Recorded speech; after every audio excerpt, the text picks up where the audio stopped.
DL Power Sports on DLFM 106.9. DL Power Sports.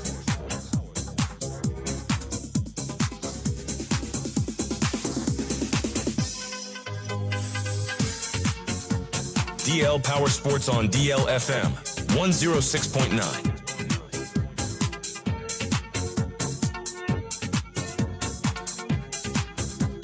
DL Power Sports, the one there, the show, that down.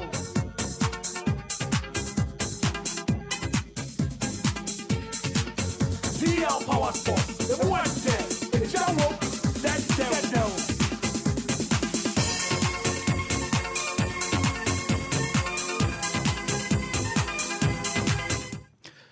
Agba enyu mmiri dagba inde amelagba no vinyo pogotofio gamado inde achame no in sports yemitwogbono yimenko enyu DL Power Sports medekuku no inde ala yo made na made na gbo na made na mesia mepopomotofio no chome radio ada DL 106.9 sports air dimila yemi no mmiri dagba inde ametwogbono ta medekuku no ngba de radio walagia na nanogia anyami ganyo bi tuobole no kwa on Facebook ko fa na minga bole bi na hefia no yo be she lebi na watashi wake sports ne ba egbeji DL Power Sports minpa bo fa lebi na no chamoko ni moko akemoko ni mo fia mo ke radio afọ DL 106.9 FM o fa na ka jo radio bi hani na fo bi wo ni bi sports mi ni wakaba babo lebi na. Good morning to our cherished listeners and viewers watching us live on Facebook. Today is Saturday on the 9th day of March 2024.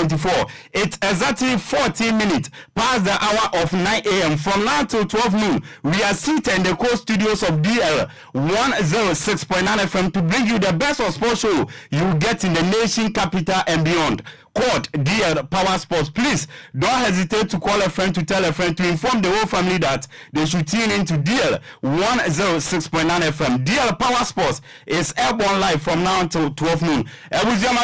So MOBB Alachi, Mama Kwaba Kesipa, Fambra in Krampumpuni Mantum, Ajatum Casafide Cassia Bacos Peso, DL 106.9 FM, and the AM memory da match in a Bosoneda Toso Akron, a film Pimiano, and the Edunu na Isambe Osha watch Robrena, Simano Pole Edusia, and Abapano Panon Kron, Efi Sambria, Aquacosi se Bumi Nubebono, a goodie Momlanti and Crofo, a goodie Macon for Yatnase, a goodie Quansi Abacom, na goodie Monsama Woodwell China Cobremai, Nyankan Su, Niawa Suntie, Niawa Swatia Yanuma Bekebuni Payatnase, Yabeka Tenten Ediamao, Ghana goodie Monsama Yadeba, and Crofonco Sudia Yamanone, Ewa Yadeba, and of course Africa yebewem na yedini na edi abro yashisha ni kama eni yedeba inti ebusia kan yenwe na yamfambe down na hunsuwa huni yako eni niyaba yetinasi sebia insem pina na ebu yampronso yedeba boxing samwa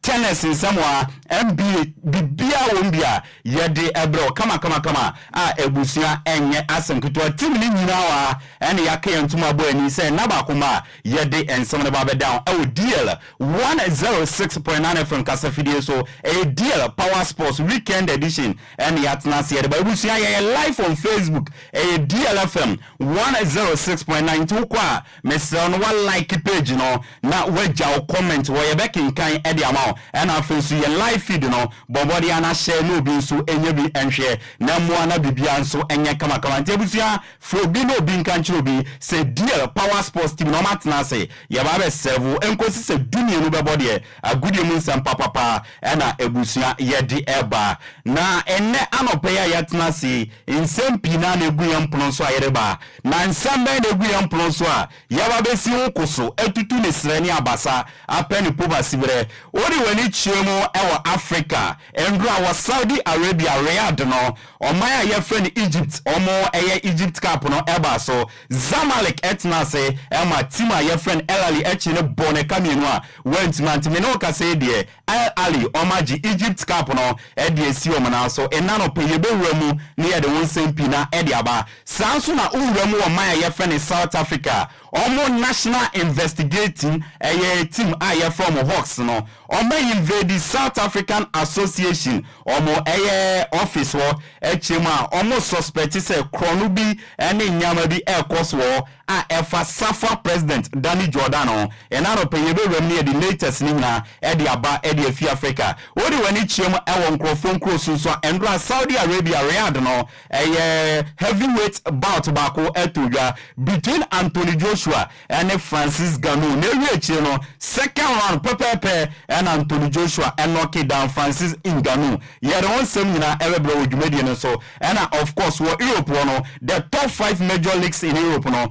na watch matches ebe tutodwa no ye don sem nyina ede ebema the Manchester derby no ebeba so ana bobokwa ye friend Manchester City omoni Liverpool title decider ebeba so ni nyina won sem ye de beba de England Spain matches ebe tutodwa ye de beba Germany and the rest of the league no ye de ni nyina won sem ede befi amanone ede abro ye ti refie so ansem be de gufia ye bedi won komo na otwi na Professor Peter Twumasi after 5 years no ye jane kwan as National Sports Authority Director General ye de won sem eba ende ye de papa ye friend Doji na ye de number some be new NSA boss won sem ye bedi won komo enano pay wo dwumedie no so sanso na ye kopie mu wo boboku ye friend Brekum Chelsea akachia na otwi na mo confirm Samuel Buadu as a new head coach ye de won sem edebe bro wo dwumedie no so Becham United enso eja mo coach a ye friend Bismarck Kobinensa kwan Argentina o meja ne kwan ye de won sem nyina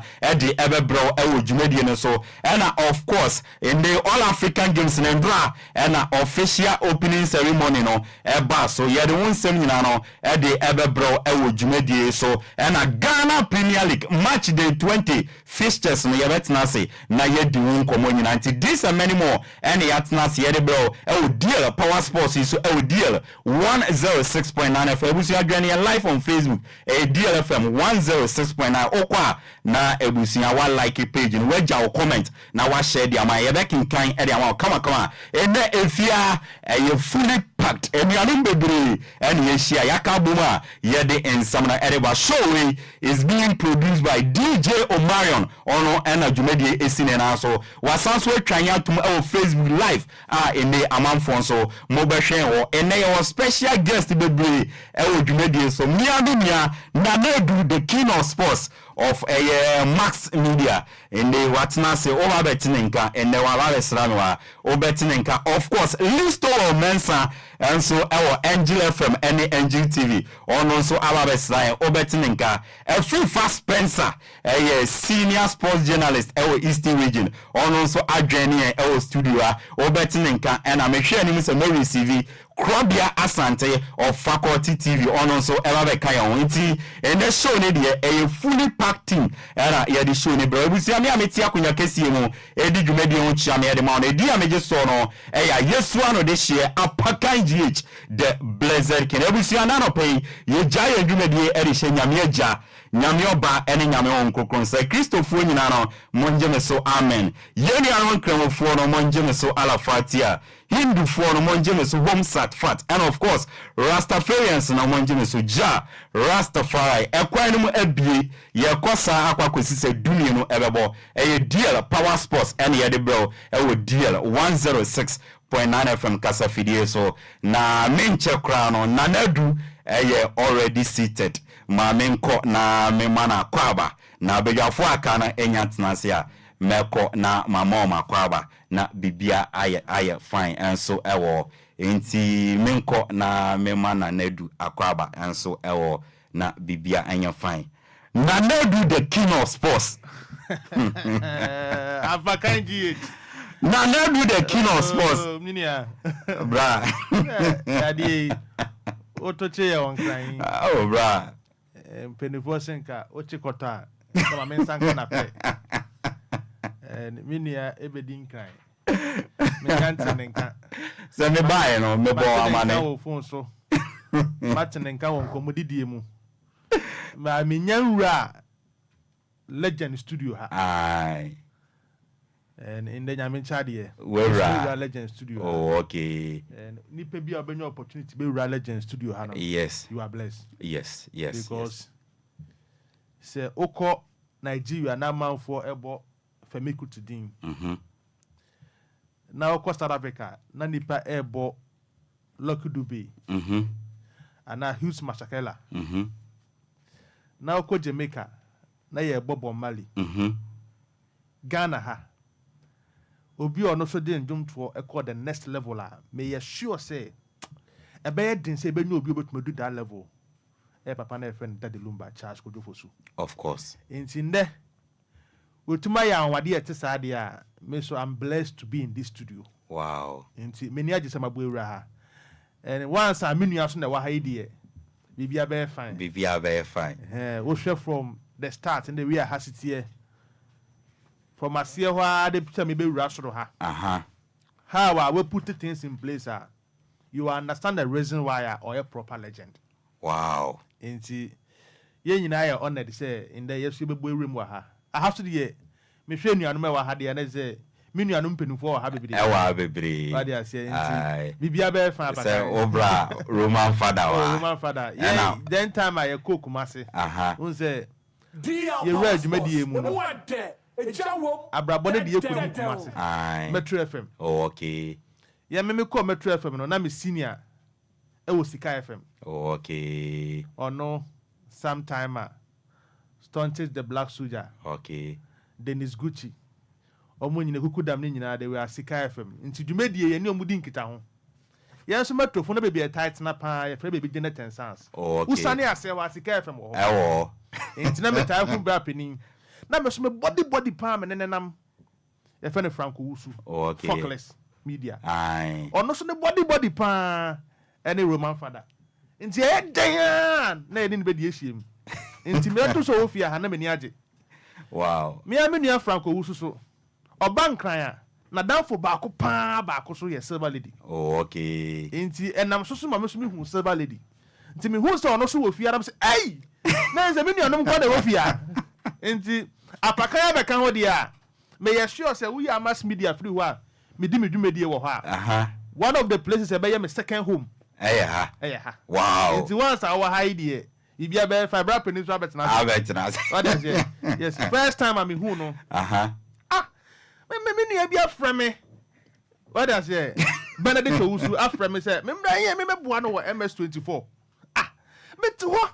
Bana de se wa wonu aba akoso ba na nyina akoye show. Me to me ni hwehwɛ nkyɛn a why na aba? Listo na aba no. Me bra so aba. What is it? Yes. Na me the opportunity. Ene na kwa me dankwa. Eye adwuma. Yes. E wo hot FM me bra penin no. Ono so na odi akoten pa wo. Then na ya mponsa administration. Nti ono David Obenya akon. Ene ekukudam mo. Inti na metai eni omu liezi kakra. Okay. Ohoso na bra so edi na brofa. Na me tofa ha wa. It's good say. Yenyina be kwa studio ha. Sure. Saturday bia de. Your best 30 Accra Airwaves na Ablaze. Yes, I want 9 to 12 for there. You know, Accra ne baba ye and there Saturday. The cultural fiber of radio in Accra. Entertainment, politics. Yeah. Much more than sports. It's not like the cultural fiber in Kumasi. And to say, unya program ye one kind. Now benya myself, ubenya Apakan, ubenya Lustowo. Any dinner or Bobona, it's not common in Accra. And you're common. Team now no shit. It is a ultimate assemble this kind of personalities every Saturday morning there. Minya, Accra will welcome you all. Matebra. Medasepa. Miame bra, a FIFA Spencer. One of the biggest sports journalists in the Eastern region. Why more stations be brave, FM, High FM, Numina, why more. Bra penny, me watching. Na bibi aboko. Oh, nyame adom so. Ya bedu ha die. Sure. Hwe se de organization ni ntutuete ya hana.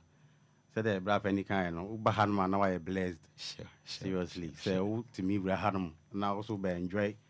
Ebe pass it through.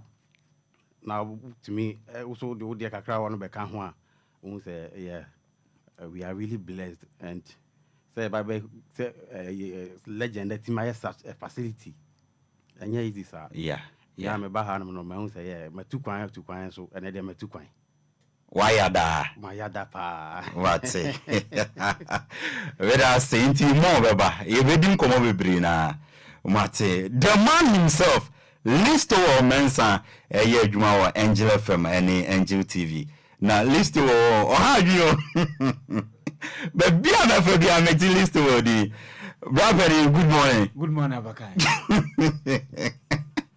na ha adwen za oh me tiase but bia listo e professor wa adwen minim die nti omukasa to be almost you jana no ohye dodo sir ai oh me jin to musa me jin to musa because obi o hono ma obekasa nya but in some all kan some like the all kan yeah I know shisen why be a okasa be maybe me tonation ade na be people think say be yeah but I think say the amount for can I be na me so me dem. Okay. Your much na be na me so me dem. But to be honest, I'm very happy to be here. Okay. And I'm not lying to you. I don't take my Saturdays for granted. Yeah. Some Saturdays in the agro. Because I think that throughout the week, you say up and down. You don't take time to even say oh shahwe mukra dia hwe wanim say wani say bibia you okay kra na ya na difficult. So I make sure say Saturdays and Sundays, I take care of myself, making sure say me nebusuan so be then be o abon komo 1 or 2. Yeah. So I say so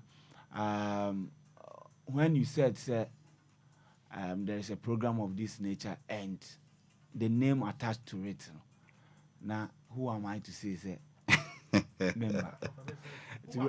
Yes, very difficult. The name itself now at that radio station is if they invite DL Power Sports. I'm not sure say wait me I'm very happy to be here. I'm not saying this because maybe I'm Obiama, but Obia on his space, what I say. So I think that Mebo legend Abaso. Okay. Because it's not easy. So, yeah. Oh, that's it. He has seen it all. He has seen the also be a anchor baby Edry. The Akan Zika crowd, wow, the other and one near Busabe enjoy near the art to say, or by joining the maker. But of so or or investing or give it back to, and I think they will employ people. Yeah. You understand? So, Metis BBC, and I was very happy. And I said, no, I need to be here no matter what. In as much as I normally don't go out. Saturdays. We make it yours there, go out Saturdays. See, I'm happy say me what I say. Hopefully, we'll have a memorable program together. Saturday naturally, very busy for one. I'm working hardly. Yes. Monday to Friday. Oba ko fiti anapa, ko se no break. Me say me no ka say, e say me wie pe. Me stand so ko studio ko ya Sante Kotoko. Any Carela. Wow. I said by 1:30 I need to be there. What I say, at the TVO there is a game. The Monday there is a game. There is programs. So you know one here I won't say time enough time. But as that time I will do anytime I will do. Time I will do. Across on the traffic. Yes. But once is a legend. And me buy me who frequency na me who say a home of the legends. Na yes yet hey be there. Or so no bon talk as duro. Inti ye nyina e be gina ha dia adese bibia be fa pata. Yes. Inti ebusia mabega for no na mwati omonka no na ye be kwama no ni na ye ba dodro na no ewo ha omode beba ye be din komo pi e fiti amano ne abesifie se na meka no ye be din komo bebre professor Peter Chumesi after 5 years and finally ye jane kwan ye be din komo sanso na all African games no it seems publicity no men shada hunu na sika bebrebe a ye de ahyem say you host to all African games na publicity na kwakwa ye bibia wo no what is the problem yebedi nkomo Desmond Ofe enso ene ne mrantie no endra omo bodro yebedi nkomo bebiri na ena afenso no coach Samuel Buodu a oko brekum Chelsea yebedi nkomo Bechem United so muntumi ni Bismarck Kobi Mensa enye adwuma Ghana Premier League big games ewo Kotoko ne Karela enom ne ade nyina ne yebewuram edi amawa enye asemketwa ewusia this and many more ena yaboaboa no a yede eba na onso wahu ne ekọ ene ne eba odi wani chiemu ewo amanone a Endra Francis Inganu ekọ gigi nani Hema Anthony Joshua nkokunu round 2 pepe ena ordinate to fenwa enka bibi aye no ni nyina onsem ewa ha yede eba enye asemketwa bebi edu die samre yebekọ amanone na ya fama no nsem kakra bi aba ye ba na bedwafo no atnase na ya pinsin ama no nsem num kakra bi ansana ya tie si fie ni abedie fie nkomo no samre die let's get ready to rumble. For the thousands in attendance and the millions watching around the world, ladies and gentlemen, let's get ready to rumble!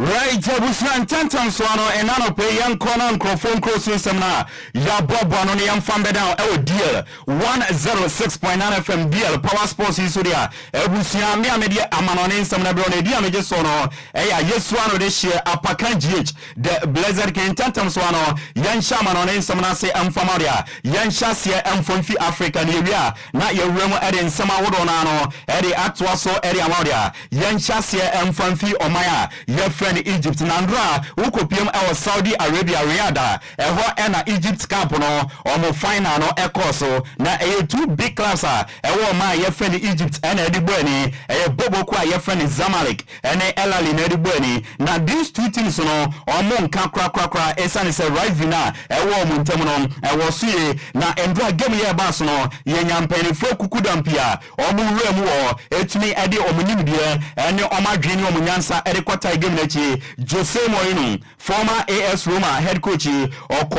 Ekohwe game nibi. Samson Francisco Totti, formerly of AS Roma, Onon Soko Ekohwe game nibi. And Yenya Ronaldo Dalima of Brazil, Onon Soko Ekohwe game nibi. Na game no Enquiries no, na tima yefene Zamalek, o matnase Emma El Ahly, Achoma Bome Kaminua, o Mentmante, Abrante yefene Arman Asho, Enya first goal no, Edema tima yefene El Ahly, and Mohamed Magdi Asha, edit second goal no, edit twice so edit Matima, your friend Elalia, Menoka say Marcel Kula, and then a Mantiano, or Matimi Aji Egypt Camp no, etme Eddie Sionaso, na Ebusiama men fan to him, say we ended the 39th timer, team your friend Elali, or Matimi Aji Egypt Camp final no, Eddie Sionaso, enti Uko Egypta, Ope Bobokwa, Waji Egypt Camp no do pana, a tima your friend Zamalek and Elali Rada, Wajini 39 times latest one or G edit tima your friend Zamaleka and one seminar or Ghanaian live on Facebook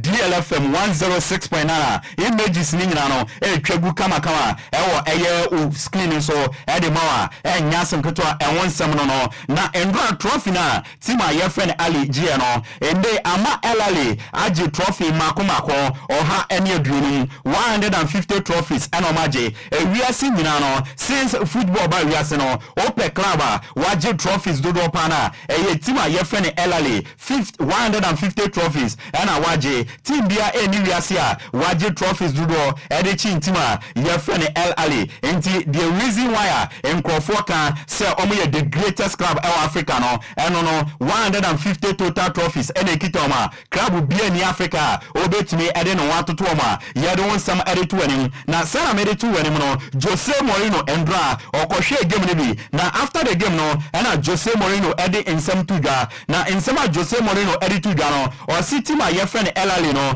massa young consider mo to say Real Madrid. Essence of Real Madrid abo football mo yejitum say Real Madrid a great club no sa brandi bia and a team my your friend Elali abo e bana Africa omo compete ewini and friends no club world cup omo kobi and e bana sponsorship awodwa omo kitabi into on the obekase team my your friend Elali no omo one of the greatest class we are seeing now e bana football na omo tiase enemy Jose Mourinho and some waka e dey afatima your friend Ali Wa ye dey etu enim na Sarah me breaking it down edema no endra ukopiem our South Africa Directorate for Crime Investigations ye from Hawks endra ye wa and ye say South Africa Football Association omo headquarters omo boira e ya asembea almost suspected say theft chronobo any fraud bi akoso our South Africa FA wa owura ye friend Danny Jordan oye South Africa FA president no ne ho ebon sansensem no enti me no ka say de omo akwa sizi eye document awodo omo si omo de yanhwehwemu say omo yanhwehwemu no na ebudwa Danny Jordan dia na so beye hia ye de wonsam eretu anim ewo dwumadie no so na mifi Africa memfa mani nchem ewo boxing endura uwremo ewo maya ye friend Saudi Arabia big boxing bout bako ekoso ewo Kingdom Arena ewo Riyadh ewo Saudi Arabia na Anthony Joshua ene Francis Ngannou ena Edebueni Anthony Joshua heavyweight boxer Francis Ngannou oye UFC Ultimate Fight Championship boxer na nansen kamia seneni age boxing nankasa ho danwada ena ye so ne Tyson Fury ekokoye Tyson Fury ebono ena nde osani Anthony Joshua ede ekobueni na game no na yenim se money mo Abranti friend Francis Ngannou ekoda na di editia Abranti ye friend Anthony Joshua no na nkande ebeboa ema nka wetumi akonkode nanso odwana no edwana no ema enyama ebujua no game no yeguso ye bossa round 2 pepepe na Anthony Joshua knocking it down na ring announcer no hwenim se papa ye friend Francis Ngannou ebetumi asore jana nanso ye ya wentumi ansole enyina ne nanso round 2 pepepe na Anthony Joshua knocking Francis Ngannou down me no ka say de Anthony Joshua sa about na eba so no wetumi enyankunimdie no na emra Anthony Joshua knock down Francis Ngannou round 2 a wentumi ansole biem no yenkoni yenkotie se na enyama ekoye heavy.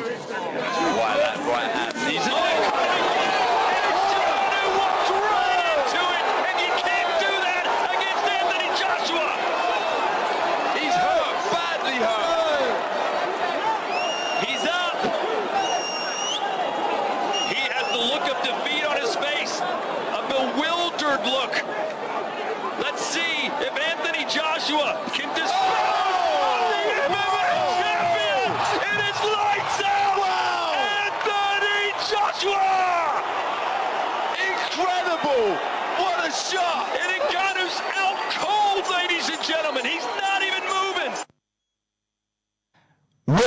Bra Anthony Joshua knocking down Francis Ngannou our second round no sena commentator no describe no na yede atu enim na emba ring announcer no announce say Anthony Joshua knocking down Francis Ngannou our second round no enti bout na ba so no Anthony Joshua na ye winner no yenti sena ring announcer no announce Anthony Joshua as a winner.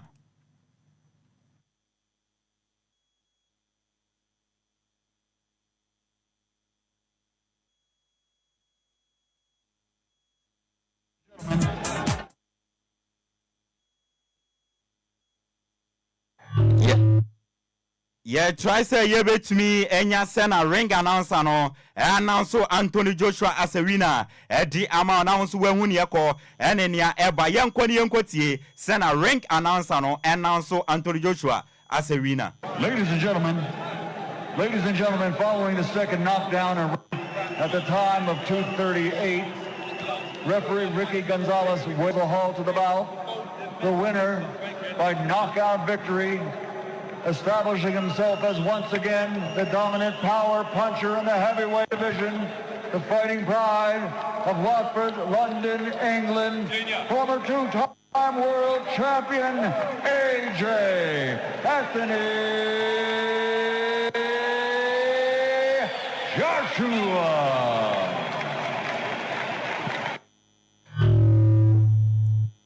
Way any center ring announcer no announce Anthony Joshua as a winner of bout na ebas na ye don some area to enim e o dwumedie so ye fisa boxing bout na ebas no a ye nto aso enkopie mo e o na otwe Europe matches e bekoso na ye mbobo so emfama dia ye nhyase emfafi Italian sianom e o Italy na otwe e week number 28 ene beba so na e hyase endra bobo kwa ye friend Napoli etnafie ene Torino ekoti obi a hye ne yonko ka bako enso ewo nyame adoma in the game sebeba so no say NT team aye friend Cagliari ene Salernitana ebebo 2 p.m. Ghana time Samson na Sassuolo ene aye Frosinone ebebo 2 p.m. Ghana time Bologna ene Inter Milan 5 p.m. Ghana time omo de bebo ani ene afenso ebo anyume 7:45 a Genoa ene AC Monza ede bebo ani a enwon sam eno no ochina game sebeba so ewo Itensia no no say NT ebo 11:30 anopa Lecce ene Chievo Verona ede ebeboni and afensu 2 p.m. no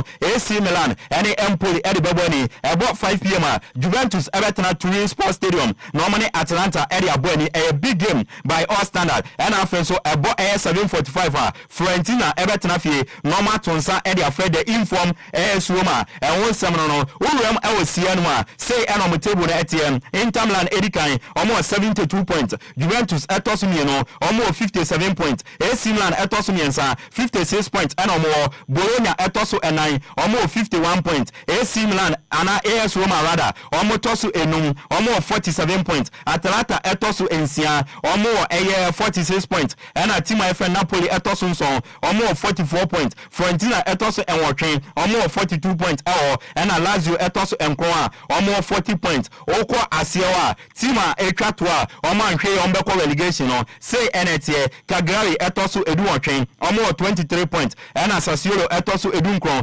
almost 20 points Salernitana ene twatoa almost 20th position almost 14 points and one seven no sia ano almost top scorer no say NT Lautaro Martinez e team my friend Inter Milan was 23 goals Dusan Vlahovic or Juventus was 15 goals Olivier Giroud e AC Milan was 12 goals Paulo Dybala e team my friend AS Roma was 12 goals Victor Osimhen or team my friend Napoli was 11 goals and Marcus Thuram e team my friend Inter Milan on also ashe 10 goals and one sam no a yede ama e dwumedie so ye fi Italy yamfa ye ni chem e Germany German Bundesliga no week 25 and na watching etwetwa egu na ehyiase ndo a VfB Stuttgart etnafie Union Berlin ebo mekami no a o mentmente abrante friend Sehu Gurasi etwata and Fulrich enso ehye go edema team a ye friend VfB Stuttgart nyame adoma the games eba so e German Bundesliga no say NT about 2:30 Osbeck and FC Hadiam ede ebebweni and afenso no 2:30 na no team a ye friend Bayern Munich omone men's 05 ede bebweni Borussia Mönchengladbach and FC Cologne omone bebweni 2:30 p.m. and one sam no and afenso 2:30 krona no RB Leipzig and Darmstadt ede bebweni 5:30 p.m. no Werder Bremen ebetena fi atunsa ede afre team a ye friend Borussia Dortmund no omode abweni a ye don sam ede to anim e dwumedie no so nyame adom chira games ebeba so no say NT about 2:30 Bochum and Freiburg ede bebweni and afenso no 4:30 Eintracht Frankfurt and team a ye friend Hoffenheim ede ebebweni 6:30 p.m. no Bayer 04 Leverkusen and team a ye friend Wolfsburg ede bebweni nyame adom chira ye don sam ede ato anim na German Bundesliga table no say NT team a ye friend Bayer 04 Leverkusen omudi kan 64 points Bayern Munich etosumi no omo 54 points and a team a ye friend VfB Stuttgart etoso miensa omo 53 points Borussia Dortmund etoso 9 omo 44 and RB Leipzig etoso enuma omo 43 points Eintracht Frankfurt etoso ensia omo 37 points and one seven no teams are eda asewa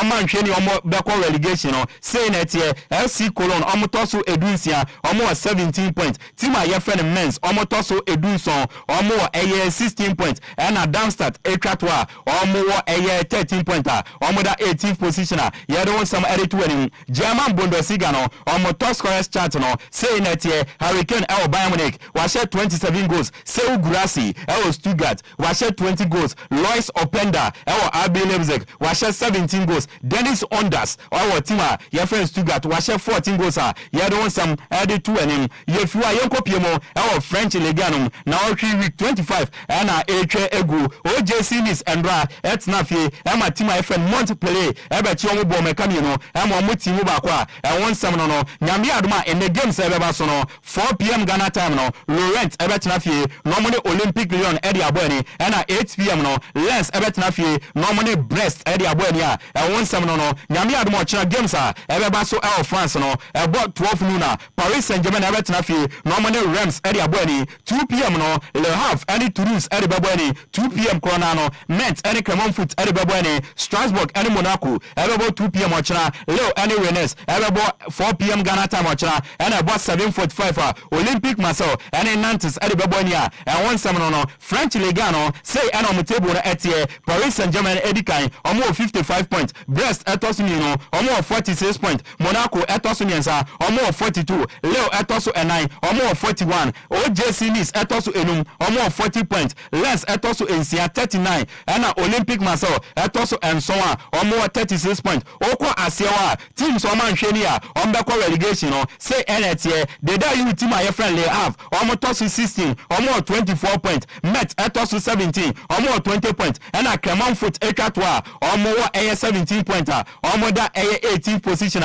yede won some early winning uwem France omo top scorers chart no say NTA Kylian Mbappe esinaka edema Paris Saint-Germain wa share 21 goals Jonathan David Leo wa share 12 goals Alexander Lacazette team aye friend Lyon wa share 12 goals Wissam Ben Yedder AS Monaco wa share 11 goals Pierre-Emerick Aubameyang Olympique Marseille wa share 9 goals won some no yede 2 enim yankonko piemo Spanish La Liga no Spain dia na week 28 beba so Chelsea Andra Barcelona etnafie Real Mallorca mekaba kwa Mante Abrante friend Lami Yama on the 73rd minute onya goal no edema team ye friend Barcelona nyame adoma the games beba so Spain no say NT 1 p.m. Valencia tnafie normally Getafe abo Atletico Madrid kwa PM Cadiz fie normally omo edi akwa boy 3:15 p.m. and as game no Ebekoso and about 5:30 Granada and Real Sociedad at the Bebweni 8 p.m. no Girona and Bobokwa your friend Osasuna at the Bebweni or China games so our Spanish La Liga no say NT Deportivo Alaves and Real Vallecano at the Bebweni Las Palmas and Atletico Club Bilbao at the Bebweni 3:15 and after Real Madrid and Celta Vigo at about 5:30 p.m. Ghana time and one some no 8 p.m. Tima your friend Real Betis any tima your friend Villarreal and the Baboni Spanish La Liga no and one some no Juada UD Amelia and Sevilla about 8 p.m. You don't want some early to winning say and Spanish La Liga no on Mutebo no etie Real Madrid Erican almost 66 points Barcelona etosuni no almost 61 points Girona etosuni ensa almost 59 points Atletico Madrid etosu 9 almost 55 points Athletic Club Bilbao almost tosu enuma almost 50 points and so Real Betis etosu ensia almost 42 Real Sociedad etosu and so on almost 40 points asio teams o man hwani a ombekọ relegation no say NTA Cadiz eduotwe almost 19 points Edunkro no Granada almost 14 points and UD Amelia almost twatwa almost 20th position almost 9 points you don't want some early to win Spain say and almost top scorers chart no etie Jude Bellingham Real Madrid wa share 16 goals Borja Mayoral Getafe wa share 15 goals Alvaro Morata Atletico Madrid wa share 14 goals Ate Bedma Osasuna wa share 14 goals you don't want some early to win you me piemo the most liga Enquires Eshepano English Premier League no na yamfa won some amfanto wani dia ebe sha se nyame adoma ande lunch time kick off about 12:30 team my friend Manchester United and Everton and the any Old Trafford Samsung at 3 p.m. no team my friend Bournemouth and Sheffield United and the Ebony and after Crystal Palace and Luton Town and the ni 3 p.m. And some no about 3 p.m. na Vos and Bobo Kwa your friend Fulham at the Baboni until Wolverhampton Wanderers and no omni Fulham at the Baboni 3 p.m. You don't want some at 2 about 5:30 Bobo Kwa friend Arsenal omni Brentford ebabo or China games ebaba sono say NT Aston Villa omni Tottenham Hotspur ebabo 1 p.m. or China about 2 p.m. or China Brighton and Hove Albion omni Nottingham Forest at the Baboni and 2 p.m. or China no West Ham United and Burnley at the Baboni and or China big game obi ahwe ni no ebaba so 3:45 nyame admo China Bobo Kwa your friend Liverpool on betna Anfield no money Manchester City at the Abani Eduarda Tima your friend Chelsea on money Newcastle at the Ebabani our Stamford Bridge 8 p.m. Eduarda and as a game no ebakoswa you don't want some at 2 na England on my league table no say NT Liverpool edikan almost 63 points Manchester City etos ni almost 62 points Arsenal etos nyensa almost 61 Aston Villa etos 9 almost 55 Tottenham etos enum almost 50 points Man U etos ensia almost 44 Tima your friend West Ham etos enso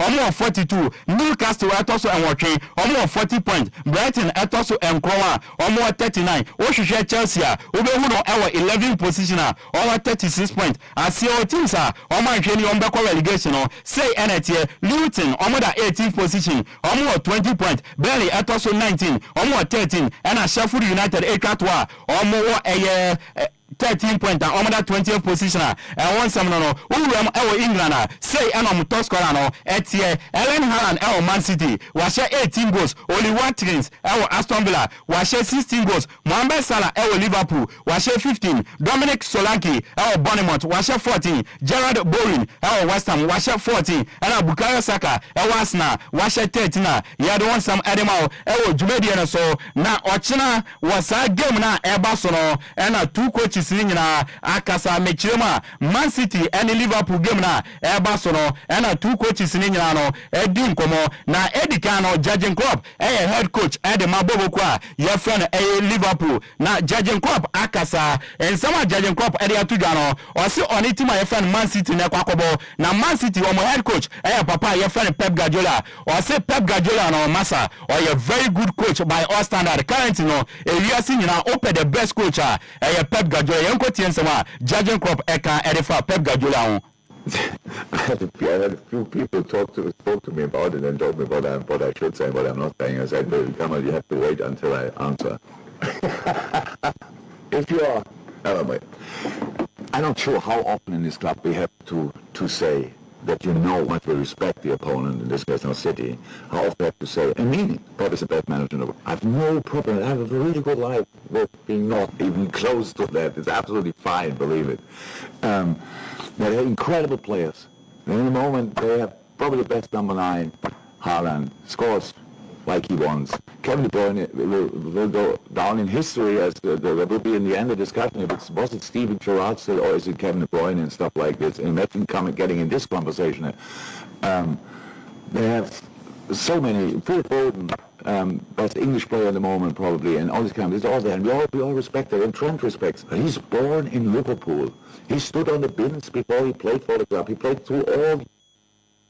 Jurgen Klopp head coach Mabobo Kwa your friend in Liverpool and Wakans and Papi Nano the afa coach friend Pep Guardiola o coach Man City or Chema or see we are seeing open the best coach coach your friend Pep Guardiola and we are seeing no bane na manaya only go share any born bopa Brantia your friend Erling Haaland Kevin De Bruyne and so no we are seeing or one of the greatest players we are seeing and then some Jurgen Klopp aka the afa Pep Guardiola and in the team no you don't want some area to him now we game na kasa so team your friend Liverpool and Man City ebebo in the Liverpool mufie Anfield no and Jurgen Klopp akasa or see game na eba so no a big game or see game we no a title decider. Big game, City games, big games always will probably always be title race decider. Who brought that up? I think that's really earlier. If you go through all the different possible scenarios, and then I don't think after whatever result anybody should open the bottles of champagne. There's nothing happened then, but it's 3 points. It's a massive it's an incredibly strong opponent. So we don't hide that we want to win that game, but with knowing how difficult it is. Judging club head coach Eddie Matima, your friend Liverpool and Watson in Castle game now Barcelona, a big game by all standard. You don't want some area to any or since I game no a title decider and want some no now you besides a judging club. Now Pep Guardiola our coaching Man City and the judging club now coaching team your friend Liverpool no right VB Adam Montemana and I say right Vibiano and that on a Pep Guardiola and team a two teams are Obia person winning the game and two coaches are Obia person born and winning the games into our judging club and a Pep Guardiola no rivalry be a new momentum. I don't feel it as a rivalry. That's like I understand that you call it like that, but it's not. There's not no rivalry. We just try. We are both pretty competitive. We both want to win football games. We both are blessed with having really good players in our teams, and that's it pretty much. But it's not a rivalry, so we have said it before. We will definitely, if we meet in the future, it will be full of respect, and so far we had not opportunity to meet each other more often. But I think I said it often enough how much I respect him, and we would have a lot to talk about, definitely. So that's all fine. But on Sunday, it's not about me having that opportunity last time. It's anyway not true, because maybe in the FA Cup, for that we have to get to the next round. We are some coach and friend judging club area to that. You don't some element or see on a Pep Guardiola no right via a new Montema and want some no Pep Guardiola head coach Elma Bobo Kwa your friend Man City. Now you beside the season equally coach your friend judging club no or 50 your friend Liverpool Apple. Now when a bear last time on any Betiana and I see on Jimmy say we no a bear last time on a coach your friend judging club Asia or see FA Cup near the now or mobile Abia on bet Asia or see in future no crano like you say over to me and the coach your friend judging club Asia or see game or chamo bono or you say last time on Pep Guardiola any judging club in Asia. We're in some brilliant battles over the years. Do you think this will be the last time that you face him as a manager? I don't think so. We can play in FA Cup in the future, nobody knows. So he's young, I'm young, so I don't know. Over those 30 games, is there anything in particular that you've learnt from him and the way he sets up his teams? Yeah, always was a pleasure, and it will be tomorrow too. So battle and try to win the game. We are in summer a Man City head coach. Your friend Pep Guardiola edituga. You don't some editu him. Now Pep Guardiola etwaso edituga say or chira game na ebeba sono a very difficult game. Esan say two teams in England or minimum a ban Liverpool or minimum Man City and a Manchester City sono ending Liverpool into game na cheba sono a very big game by all standard. And yesterday morning I started to think about Liverpool, but of course we saw some details. The shape they attack is a little bit different than the previous seasons. The quality of some players, new players, make the game a little bit different. The main pattern are the same, so we know it quite well. Like I think they know us, but real details you have to adjust the forms, the quality individual players they have. But at the same time, knowing that, you have to take a look the games we played recently, the plays they played recently, and see you have to adjust something, to be more comfortable with the players that we have to play on Sunday. Man City or head coach, your friend or Pep Guardiola and Watanenka or then Selpina area to ga. You don't want some animal or Julian so.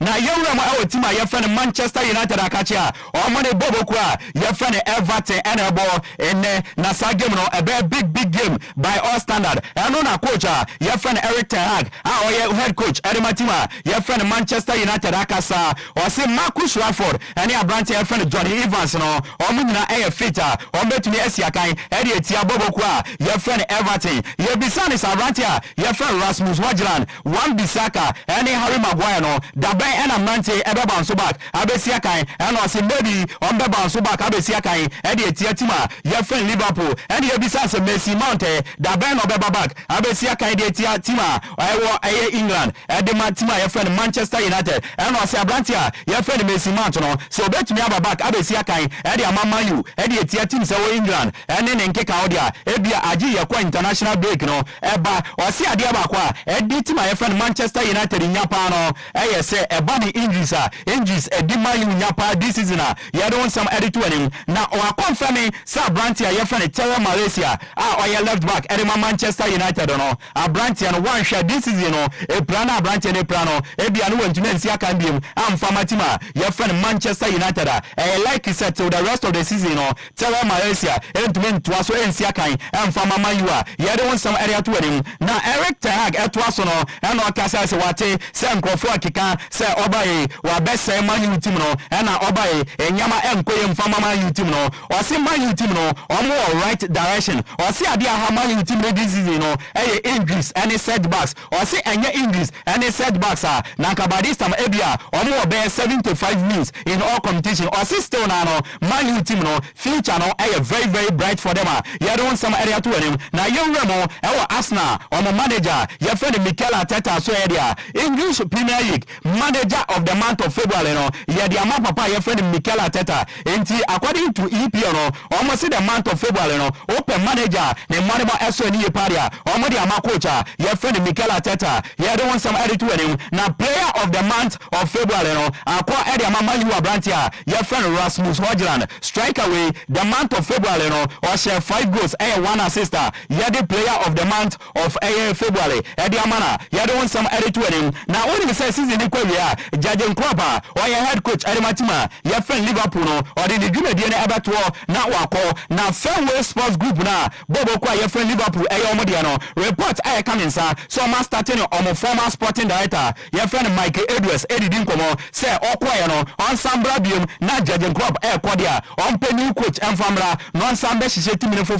now, Papa, your friend Michael Edwards, no, or Chicken and on Peso Beba, Adaya, or say Fairway Sports Group, no, I saw Munsama Dinkaka, or one person be invested into the team, no, so on Bay Shono, say Oba, on Bay invested here, Eddie Obaba back, no Abe Edmano, as a sporting director, Eddie Amabobokwa, your friend Liverpool, you don't want some edit to him, Mauricio Pochettino, head coach Eddie Mabobokwa, your friend Chelsea, now Akasa, and some Mauricio Pochettino, Eddie Atujanese, or so on the believe, so bet me as a city, Ewotima, your friend Chelsea Akache, or send and say, Omokobo EFL Cup final against him, your friend Liverpool, Obia Monima Omodanedi, and watching so, almost to be Shetis, to say Brighton, Newcastle, and Liverpool, Muniade, into Ojidia, say Enchebiano, Tima, your friend Chelsea, able to bounce back, and Europe Lucano, or Ojidia said this season, on bet me qualify Akobobia, you don't some edit to him. Now, Mauricio Pochettino, at one in Samsono, you beside said this summer, every Tima, your friend Chelsea, mobile market, and so I'm spending huge out to top players, and I say something there,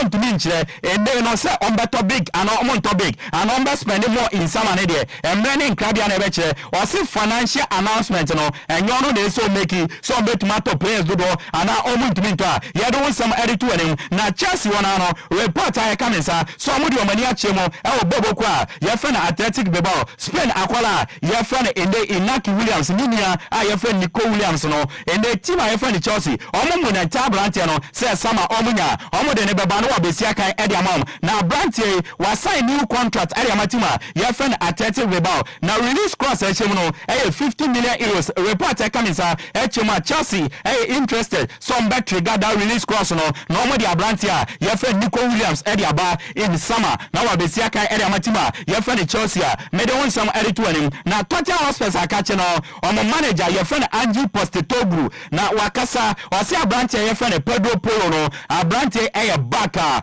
this weekend, no, over to Messia, Edia Matima, your friend Tottenham Hotspurs, or see the rest of the players in there, still now, or more nature injury, Ajo Motomo, and some way to number back, Abesia, Edia Matima, your friend Tottenham Hotspurs, made on some edit to him. Now, coach, your friend Angie Postecoglou, at one in Samsono, or Casa. yɛsa ɛde fa aberanteɛ yɛfrɛ no Timo Werner na wɔn sɛ Timo Werner no ɔmo fa no from loan ɛde fitima yɛfrɛ no RB Leipzig ɛno na ɔkasa sɛ aberanteɛ no ɔbae no wabɛyɛ important player na ɔmo hwɛ sɛ season no kɔ awia ɔmbɛtumi afa no on permanent base a yɛde wɔn nsɛm ɛde to anim owuram awɔ Newcastle so a ɔmo fa aberanteɛ bi ɛde ne fi Chelsea yɛfrɛ no Lewis Hall na report ɛka me nsa no ɛkyɛm a aberanteɛ bae no ne mmɔde mɔ abɛso ani enti release clause a ɛhyɛ ne contract no a yɛ £30 million no team a yɛfrɛ no ende no Newcastle ɔma yɛ ɔma dwen sɛ ɔmbɛ trigger na aberanteɛ yɛfrɛ Lewis Hall atena ase permanently na wasi akan ɛde amabɔbɔkɔ a yɛfrɛ Newcastle a ɛwo nsɛm no Daniel De Rossi ɛyɛ new manager ɛde mabɔbɔkɔ a yɛfrɛ no AS Roma na yɛgya Jose Mourinho kwa no ɛne yɛde ne bae so ɔmbɛyɛ adwuma no ɛmfama team a yɛfrɛ no AS Roma na ɔbaeɛ no ne first 10 games a wabɔ no wɔwini maako 7 adro 2 ɛlusu only one a wahyɛ 26 goals akɔnsidi maako 11 report ɛba no ɛkyɛm a AS Roma mpɛnefoɔ ɔmo mmɔde wɔ asɛ ɔmo former player no nti ne ɔma yɛ ɔma dwen so ɔmo bɛsign no na watena sɛ permanently na wasi akan ɛde amabɔbɔkɔ a yɛfrɛ no anaa wɔkɔkyi team a yɛfrɛ no AS Roma yɛde wo nsɛm ɛde to anim nti ɛyɛ likely sɛ Daniel De Rossi ɛbɛtena permanently na wasi akan anaa wɔkɔkyi team a yɛfrɛ no ɛyɛ AS Roma yɛde wo nsɛm ɛde to anim na aberante yɛfrɛ no Romelu Lukaku ɛyɛ player team a yɛfrɛ no AS Roma ɛfa no from loan ɛde fi team a yɛfrɛ no Chelsea na ɛno ne yɛbisa sɛ season no kɔ awie a Lukaku wopɛ sɛ wobɛtena team a yɛfrɛ no AS Roma na ɛna ɔsɛ ɔno deɛ ɔmpeprɛ no sɛsia no ɔsi akan no ɛde ma team a yɛfrɛ no Roma na mmom no daakyen na yɛbɛsi deɛ ɔntumi nkyerɛ a yɛde wo nsɛm ɛde to anim Caesar Aspilicueta ɛsi na kan ɛde ma team a yɛfrɛ no Atletico Madrid na team a yɛfrɛ no Atletico Madrid ɛfa no from team a yɛfrɛ no Chelsea ɔmo ma ne 1 year contract nka ne contract no ɛbɛbɛwie sama wei nea mete ɛne sɛ yɛama no 1 year contract extension a ɔkɔ saa akɔsi 2025 saa so na Stefan Savic no ɔno nso saa Atletico Madrid for extending the contract till 2025 a yɛde wo nsɛm ɛde to anim Ronald Araujo ɛyɛ player osina kan ɛde ma team a yɛfrɛ no Barcelona ɛna Barcelona president a yɛfrɛ Joan Laporta so ɔhwɛ anim so ɔbɛma Branton lifetime contract na wasi akan ɛde ama team a yɛfrɛ no Barcelona forever ɛwo nsɛm no João Cancelo esina kan ɛde ma Barcelona na mmom ɔmo fa no on loan from team a yɛfrɛ no Man City na yɛbisa sɛ wobɛpɛ sɛ wobɛtena permanently ɛwɔ team a yɛfrɛ no Barcelona na ɛna ɔse yes na ani bɛgye sɛ ɔbɛtena team a yɛfrɛ no Barcelona permanently a ɛwo nsɛm no na wokɔpie mu ɛwɔ AS Roma akakye a ɔma aberante yɛfrɛ no Paulo Dybala no ɔfɔm brutal ne mmɔnemɔ no ɛkɔ so yie nea mete ɛne sɛ team a yɛfrɛ no Barcelona ayɛ ɔma adwen sɛ sama no ɔmbɛfa aberante ne waba bɛsi akan ɛde amam na ne release cost no ɛyɛ just 12 million euros enti biribi atotɔ din deɛ wanhwɛ aberante yɛfrɛ no Paulo Dybala no sama ɔbɛwam ɛwɔ team a yɛfrɛ no Barcelona akakye na waba bɛsi akan ɛde amam Alphonso Davies ɛyɛ right back ana left back ɛde ma team a yɛfrɛ no Bayern Munich na aberante Real Madrid foɔ ɛne didi n'akyi a ɔmo nya na ɔmo de ne bɛba na waba bɛyɛ adwuma ɛde amam ɛno na ne agent a yɛfrɛ no Wose ɛde ato dwa sɛ saa nsɛm na ne na mmɔnten sɛ Real Madrid ɛne Alphonso Davies a agree personal terms no ɔse saa nsɛm no ɛnya nwokorɛ nkɔmmɔtwitwe bi a ɛnkɔ so aberanteɛ no ɔda so ayɛ Bayern ɛyɛ player Bayern ɛne ne di nkɔmmɔ sɛ ɔbɛ extend ne contract no sɛ biribi atotɔ di deɛ ɔbɛ extend na sɛ ɔbɛkɔ Real Madrid ana ɔbɛtena ne deɛ mmerɛ ɛne nkrabea na ɛbɛkyerɛ a ɛwɔ nsɛm no Matthias Tel ɛyɛ striker ɛde ma team a yɛfrɛ no Bayern Munich wɔayɛ extend ne contract no till 2029 a ɔtena sɛ yɛsi akan ɛde ama team a yɛfrɛ no Bayern Munich ɔyɛ striker nti ɔbɛ understudy Hurricanes a sɛ Hurricane kɔ a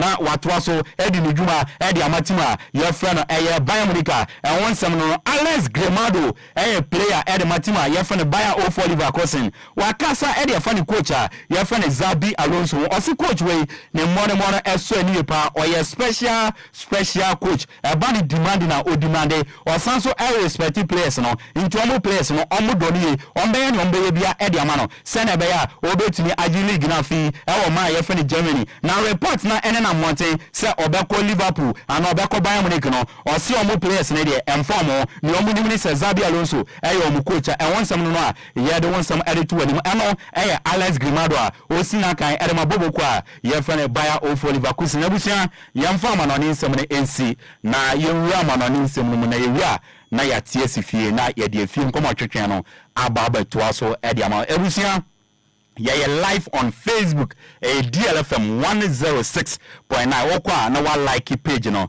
na waja o comment wo ye back in kan ni na kama edi amawa enye asem ketwa enye nkwara asem messages ni bi aba no yenkle bi emfamfi o ma na menya na menkoma bedwafo ni rama no ni nsem no dia Derek Ayete osi good morning yanso yeje usu good morning eno Derek Ayete apia Kingsley Baystone or say good morning more fire from say Biostone inside Akokre Bobriase inti yedase captain with no armband or no so wama emoji captain nichia nano pe bibia ebe fine Lexus Kobe or see you are very good bra medasi team na atnase no obe enjoy mu yepa ekuku dam for pa na menyomo abepiem wa Kofi Ajiman Blackman or say good morning watching you inside Pig Farm in Accra. Kofi Ajiman yada say enanope ebusia Sam Radio onso obetumi de wode about Facebook ya back in kind the amount so on when yako ene ne aba Sam Radio abedwafo na tena se ne nkom nchen na yewura amano ne nsem no okopiem ewo Egypt and Egypt Cup final no eko so Elali echi Zamalek ebo makamienu a o mentumi antimi say won na nedu interest ebewo esanse ba Africa na ne niji wuyepa ena Anthony Joshua and so Eche Francis Ngannou from Cameroon. Second round pepepe and born Poki Crow and so ewo and a big games ebeko so ewo Europe Manchester City and Liverpool ebebo ni nyina no ye bewerere mamenko na menhyase emfamfi na nedu miria na mpenefo aka ne so abem ediam na nedu mamen sanchia biem. Yes, Apakan. The king of sports. Apakan GH. Na nedu. Uni abako. Kwesi Alaska. Osuchia. Oh, imagine so. Alaska. Go food ya. Okay, go food ya contingent. Contingent. Fantastic. Ah, imagine so.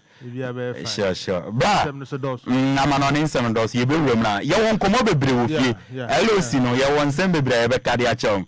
And our coach Desmond of face so pejani modern boom. And our friend so Professor Peter Chumesi after 5 years I then see Emra ne be wa wa yo hu mu mo ne ye jane kwa ma ne koya ya ye be du nkomo ani nsem be brain tini yes ye be ka kredu wa manone and at 20 them were interest mate nti ye be ne ka kredu wa manone se ne be ya a player qualifies to start for Asante Kotoko non qualify for under 20 there under 20 is good yes. So they have to give us a result. Say, let's draw against DR Congo. Yes. There's a difference between a 2-2 draw, a 3-3 draw, and a goalless draw. Yeah. Only be bonus a score draw. What about one you do so be? Only per strength, but they are say goals. By one say go at the junior level, they are. Or on the senior level, I'm senior now. That is a matter of interest. Yes. Mate. Matinti nana fa simane kakra amano ne nsem no bia wo touch ya DL Power Sports e wade e jawo o kase Ali ewini 150th trophy yeah me who dream kaka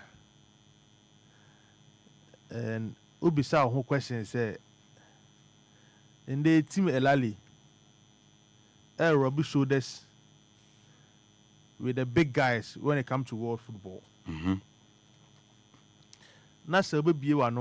They had a team who were Uruguay, a Sepanano.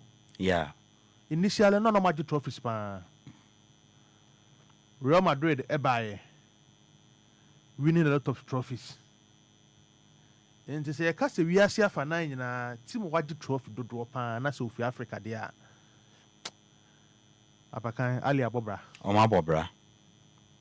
150. 150. Since football by we are say club be anyone watch trophies do the champ. 39th Egypt Cup and no match. Yeah. And Egypt League is one of the best leagues in Africa. Of course. Me me top 3 at be part. Yeah. Me top 3 at be part. Yeah. And to say Kobase one trophy no watching 39. DL Power Sports. 9 January what we need 150 trophies there. Minimum we no ya adwene. Say team no in dey on European teams akese na epede. Wa bro yan die so. Champions League menye show bi agese omo Imagine dodo. Be 2 weeks ago na me read the various portals ewo Egypt na Pesitao edi $80,000 na Ali person mo de ne kwa 100,000 no put a pause to them say omo bo a crucial game in the Champions League say omo ntwen ne yembo sa game ni wie ansa no medi hu nkomo na me hu say e we djuma e okrum ha $100,000 and we put a post to this say trophy no per se ye boko dum pempen so de bi ehia no nti ye twen talks ne so me nya sure say there is a team in this country the whole month the budget edu $100,000 the editor player ba ko ka no onu put a stop to it say ye mbo sa matches we mu wi ansa ye kom ha me nya sure say there is a club the whole month the budget edu $100,000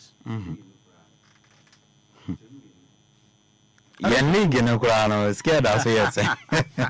Oh go far kura league ni mu na no scarce na that. And what stories be say now the area even European countries some of these teams about so obi sound say e bedu ho da ben.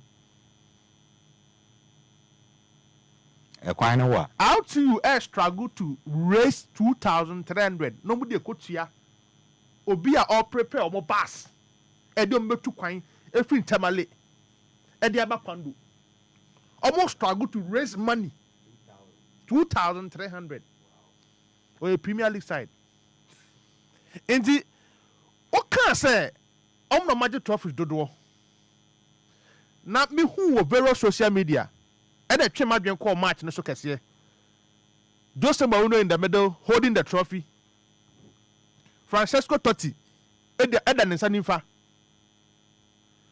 na wo hwe players omo no mode Kappa African 2 teams na ebo final na eba DL Power Sports on DLFM 106.9 TV station omo show game ne live na final na ye dey free Africa kobo baby foforo Saudi Arabia anyes ka ketwa na omoji football no what the story be say you ask yourself questions here near wo ye to ye go free he it got to a time Confederation of African Football decided say ye bought Champions League final and the Confederation final na ye bought the 2 leg na the boss second tie nya advantage because on the boss second leg in one home into Sadia ye more than one almost try 1 or 2 no South Africa you problem emfa because obi free Ghana had a couple match or Algeria or to be a transition from Egypt no we pass it through Abia Italy and now Turkey and still we go PM or Algeria for a game back Ali private jet or the free ho Ghana Nancy Asek ba no the private jet what some of these stories are you understand the reason why Ali money at no omo wo ye nim me who as far okay sa player no ono higher than Afcon sa small boy no what's go Mohamed Mati Afsha the number 1 goalkeeper is injured after Afcon no prior no Mohamed Sanari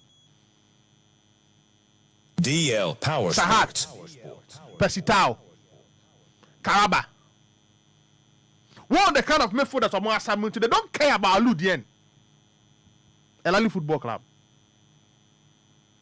Ali Banu ono boy ma with that for eji omo last Champions League onye bi mbọ this time they don't care that is Elali team a ye ka ho asem omo se Zamalek 2-0 aje trophy ni dey show omo na so Zamalek ka pra say omo bi so omo question how do you get close to Elali Football Club now their standard is the Champions League 1 year who your coach I wouldn't say what time so they brought in so much money out of the 3 years no Ojimutu but na 1 year 1 20 na djuma so he left the club so that is the standard for Elali Football Club and say me who some of these trophies organization omo baga no the supporters back room to support Elali against Media in Kumasi. Omuti Kumasi bosso. So me omudi trophies we money there be some question say that bender. I'm happy for them. Me sure my team no motivation. E kukuda me ba ho. How am I happy person tao? People were raising concern. What say am I Brighton and whole Sabium? What could the English Premier League? Yeah, the one for different club. Sports. Or free English Premier League no Abba Egyptian League. In the space of 3 years, what about 7 trophies in this short period?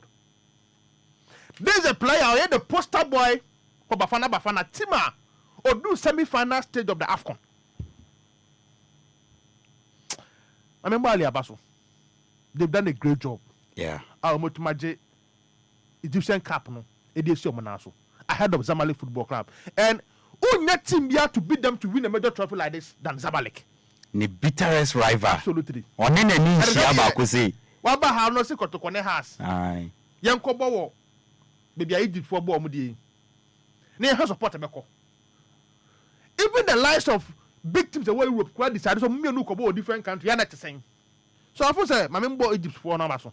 Anyhow, much magic trophy in this summer. I mean you say you go European matches no na be twan ho aba na. Oh yeah, European matches. Yeah.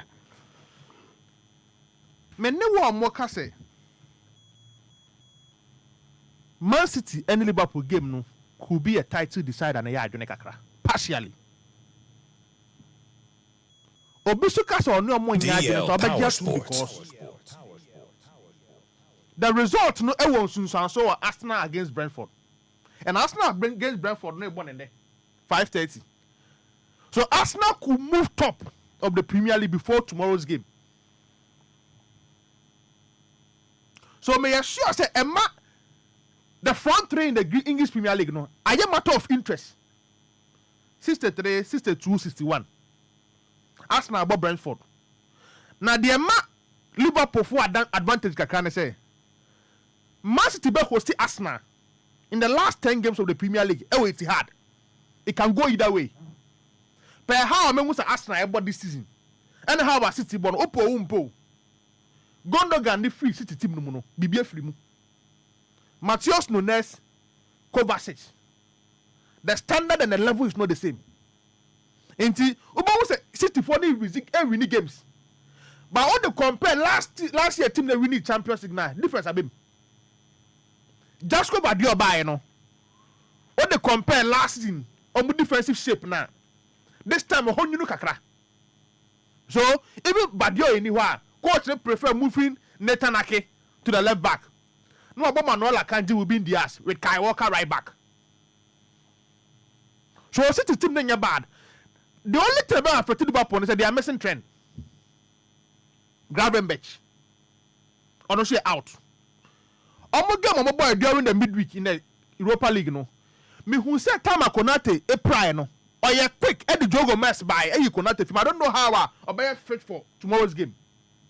This particular season, Konate so form na for Liverpool. So the injury situation they be able to affect them, especially Alisson Becker. So because Liverpool there, almost missed about 2 or 3 key players. The good news is in the 74th minute in the Europa League, in Salabemu. So it means he'll be available for selection in tomorrow's game. Yeah.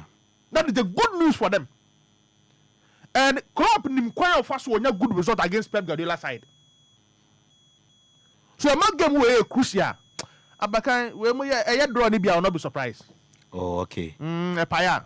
Over for draw. Maybe stress our game now. Scoring draw. Maybe a 1-1 be. You know, Liverpool himself on Man City Sanwa. Premier League DL Power Sports on DLFM 106.9. Liverpool Sanwa 2-4. In Premier Liverpool 2-4 at the league no. Well, I'm just looking at the fixtures aka for Liverpool and the aka for City. Game way crucial at the both side. So my phone say a big game a paya will not be surprised. Liverpool form no, you know, I'm happy for Darwin Nunes. Obemo second half against Nottingham Forest, but say the last minute goal the moment. We win 1-0. against Labia Fono in the Europa League. But still 2 goals to the Momo. Crucial. We pick at the right time. So I'm just looking at Nunes in the middle, Luis Diaz, Mohamed Salah from the flanks. No, Sobosla is back. McAllister is back. Normal pair in the midfield. Konate Van Dijk, Andrew Robertson on the left side. So a big game for Liverpool. A game here and in the drawer. I will not be surprised about that result I may expect in that particular game. Arsenal, make us say the informed team now in the Premier League. Yeah. Against Brentford. A big game Apakan. The reason I make us say Brentford for no stubborn side kaka. And because of Omudi goalkeeper David Raya alone in Arsenal for the first season, to must sign a permanent in next season. Raya will not be imposed for Arsenal today. A big blow because I don't know how the shape of Ramsdale is here. Recent times I only been done. Minimum how situation is here the man. So he'll be back in post. Raya will move out because of against the parents club. But Arsenal boys not finding way. Almost some delicious football. They are scoring from all angles. And now who say baby only a typical proven center forward the corner. When the system is working out, we need the best out of your team. So in there, Gabriel Jesus on the bench, Edinketia on the bench, but coach not finding a way he's getting the best out of Kai Havertz. To all show us like game, we are guaranteed a 3 goals BP. I'm not picking here, but also I'm only back what a Wednesday game. Normally FC Porto Ebono. I think it's Tuesday or Wednesday. I think it's a Tuesday. Tuesday, right? Yeah. So Omone Porto. FC Porto. Omone tita sa game no. But I think they almost also concentrate on the League 2. Omunya double no mope. So my game way crucial. The good news is Arsenal key players no are returning from injury at the right time. Last week I mean was party by second half. Week me was a junior team by training with the team. That is the good news for them. Until you buy Jenchenko pen on your fully fit. But what's your boy and I find Kyrio no? What too much that position na Babu ye. So Kyrio, Ben White, Gabriel Magalhaes, and of course William Saliba. Jorginho Apakan at the right time to pair Declan Rice. Gabriel Martinelli, Martin Odegaard, Bukayo Saka behind Kai Havertz. A strong lineup. Brentford also very happy because of Ivan Toney. So when they are playing now, they are delight to watch. But it's a big game. I will show I need to be careful. Apakan may call for a 4-1 win for Arsenal. I will not be surprised. Okay. At least that game will produce 3 or more goals. So my prediction for that particular game, Arsenal against Brentford, will be a 4-1 win. Man you, this time my boy, me near with Sebu baby. On Everton, so dear. From David Moyes days, but in there. Now, man you was that crown and then team like Everton. But the Man U bar, which kind of Man U team are you going to watch? That is the big question you ask yourself. Which kind of Man U team? Now, Beshe. The Man U team that lost to Fulham. The Man U team that went to the Villa Park to win against Aston Villa. Which Man U team? But I thought say Everton is a team. Man U person fighting for the top 4. They need to win. Because make sure that we are league against here. Aston Villa occupy the 4th spot with Tottenham behind them. Don't forget that Aston Villa is only Tottenham the bubble. So Man U were interested in that game. So against Everton, I thought say Man U should pick a win. A difficult game, but they should pick a win. The good news is that Højlund is back after some few weeks injury. He's back in the team, and we're winning player of the month. Motivating. That is a good thing.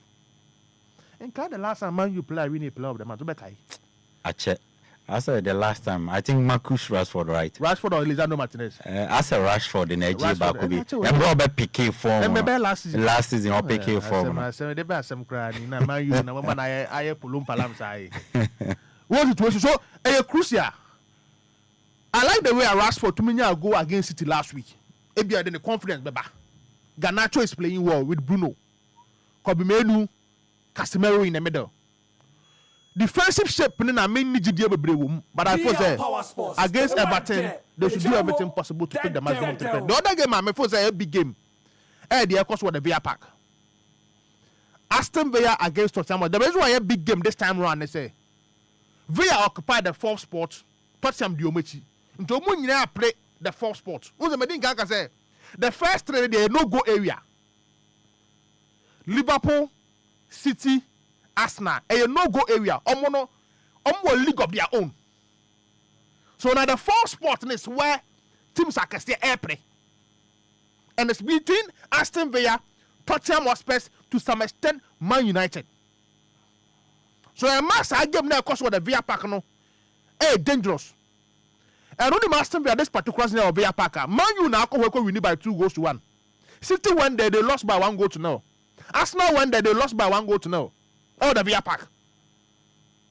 Man U now from nowhere to win. So when they are playing at home, McGinn, Douglas Luiz, Kamara, all these epic from a Leon Bailey. Only difficult to handle at home. And only Watkins our form. Medin can say, and yet leadership weapon that the Hurricane started with the 3 Lions are. In the last 2-3 months, only Watkins form our pick them assembly. And so make a case in the English national team. DL So, Power Sports on DLFM 106.9. Make for a win or draw for Aston Villa or the Villa Park. So I this game very important. Meaning say time with my mama call that leaks in the idea. Fabe 2 minutes. 2 minutes to be my member list. Game ba could be Basu with Italy. Wakasenka any big game.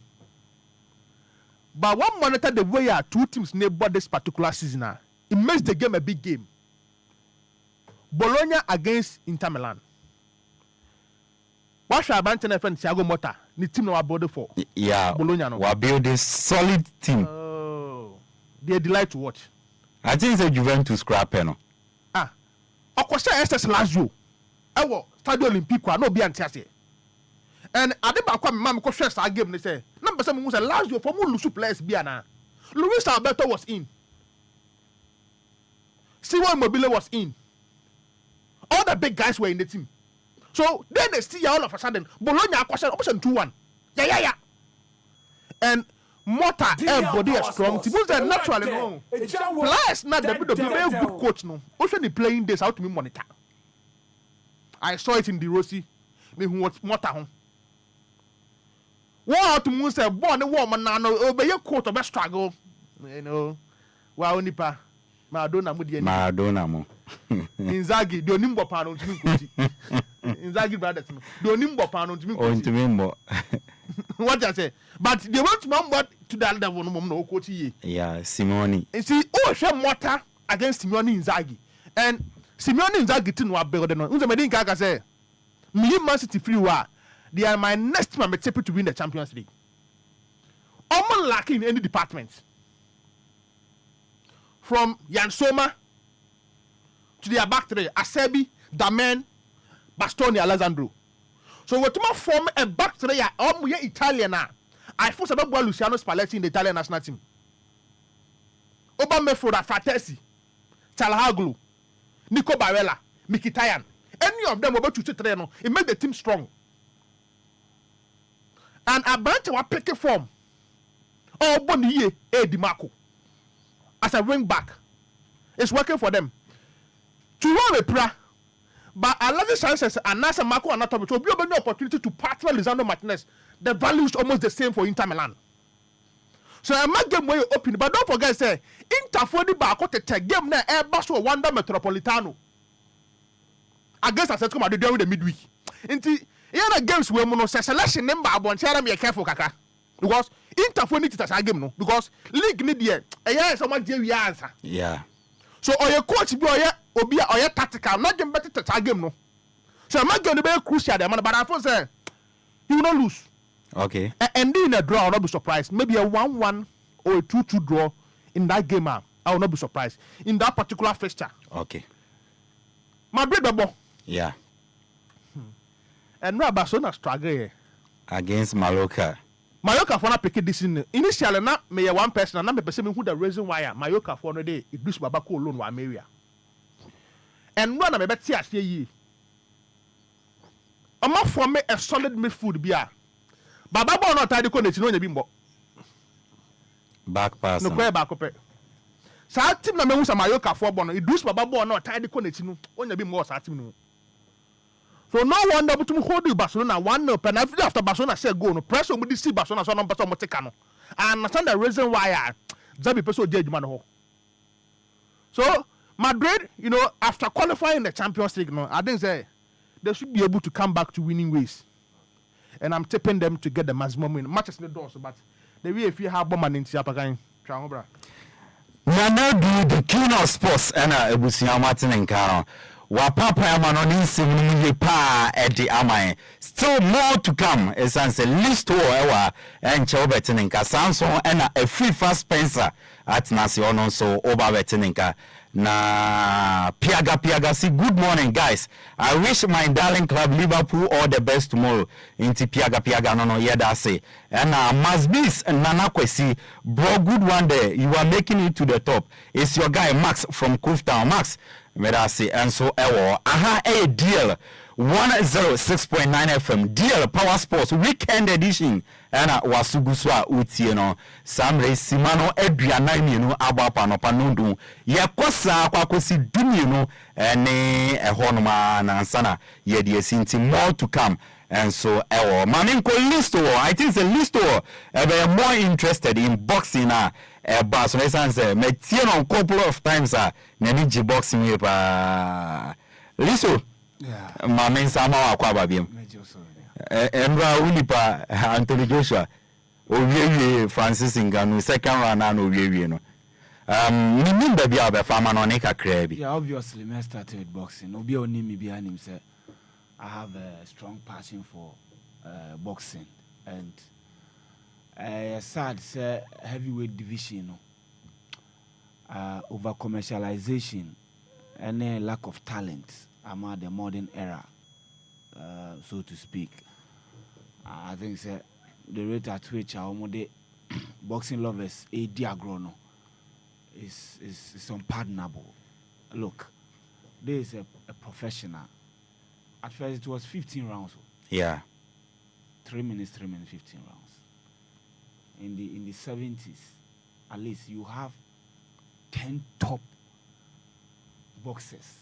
Have the contenders, and I met Maka say the elite guys are almost dominating. So in the 70s you get Ali, Foreman, Fraser, Holmes, and the likes. Then you come and get the contenders at any given point in time. Any boxing bout be a your best schedule involving the heavyweight division. You know, say you are going in for cracker. Then, by the 90s, I think a lot of people can relate. Tyson's can talk of Lennox Lewis. Even Foreman, to me, a fee. 70s, 80s, even Remo, 90s. And he was fighting Evander Holyfield. Douglas. You see, it was a show. Any boxing bout be a agrodie. Then you come to the modern era. The Klitschko brothers, Mukakra. Then Akoya was saying,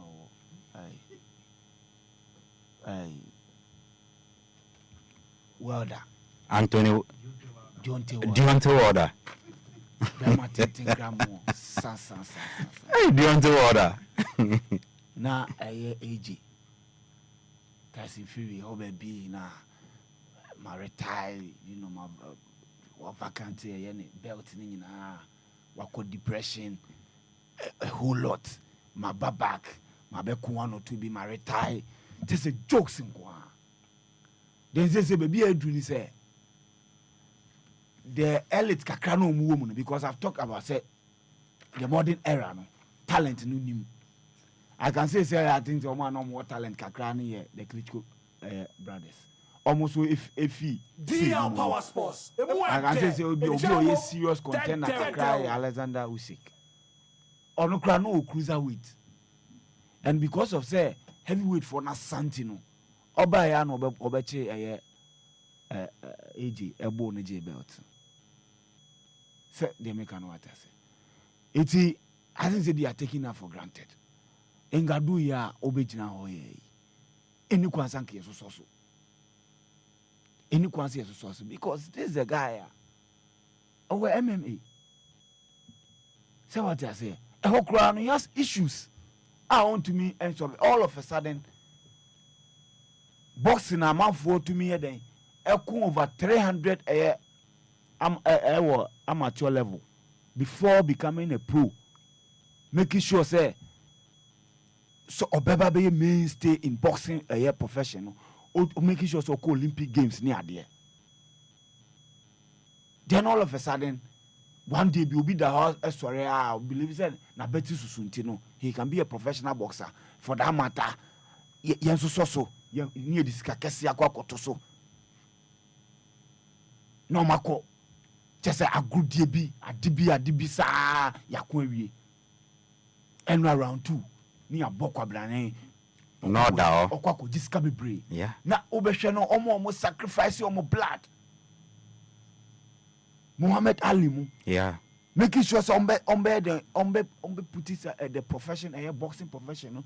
Say beba be a lucrative venture. Omo kro na ntumi am benefit the amount of money these guys are benefiting. And they are not even putting in effort. Ade me am bufu no. Ade me he kra no. And the heavyweight no. I don't know what's a crab boxing. Yeah, I know they say kita boxing. Waterweight. I was saying no crab because I know blow back ball out him say yes. Oh sha, you could see say yes. Sa good day sa. Hey AJ obo ngadu and now just we redid the compliment everybody there. You've not defeated any boxer.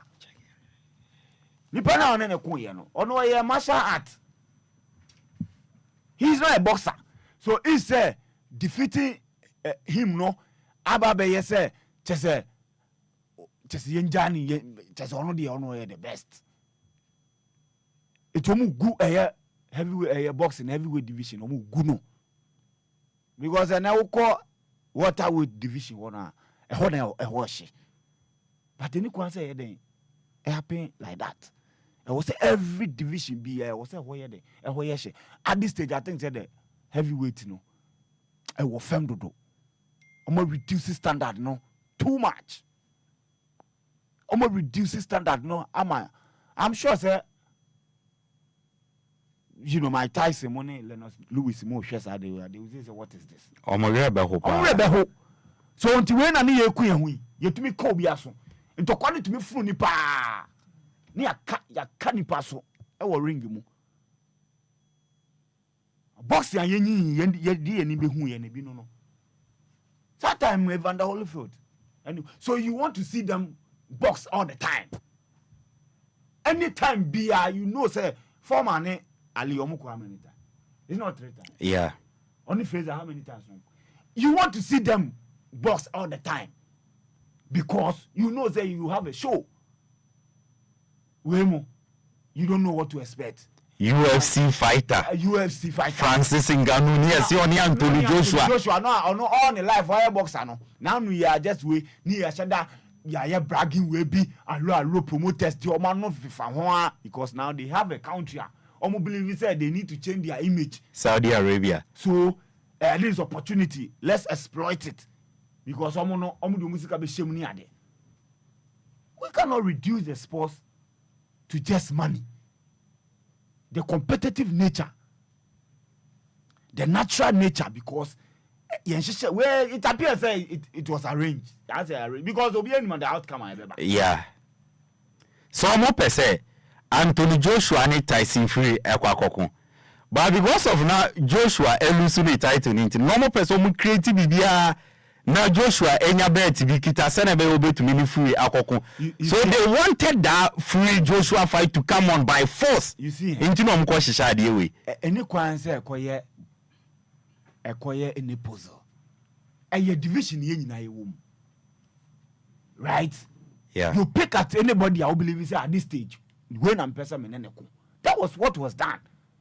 It will be so tell me say my Tyson Lucy ne belt.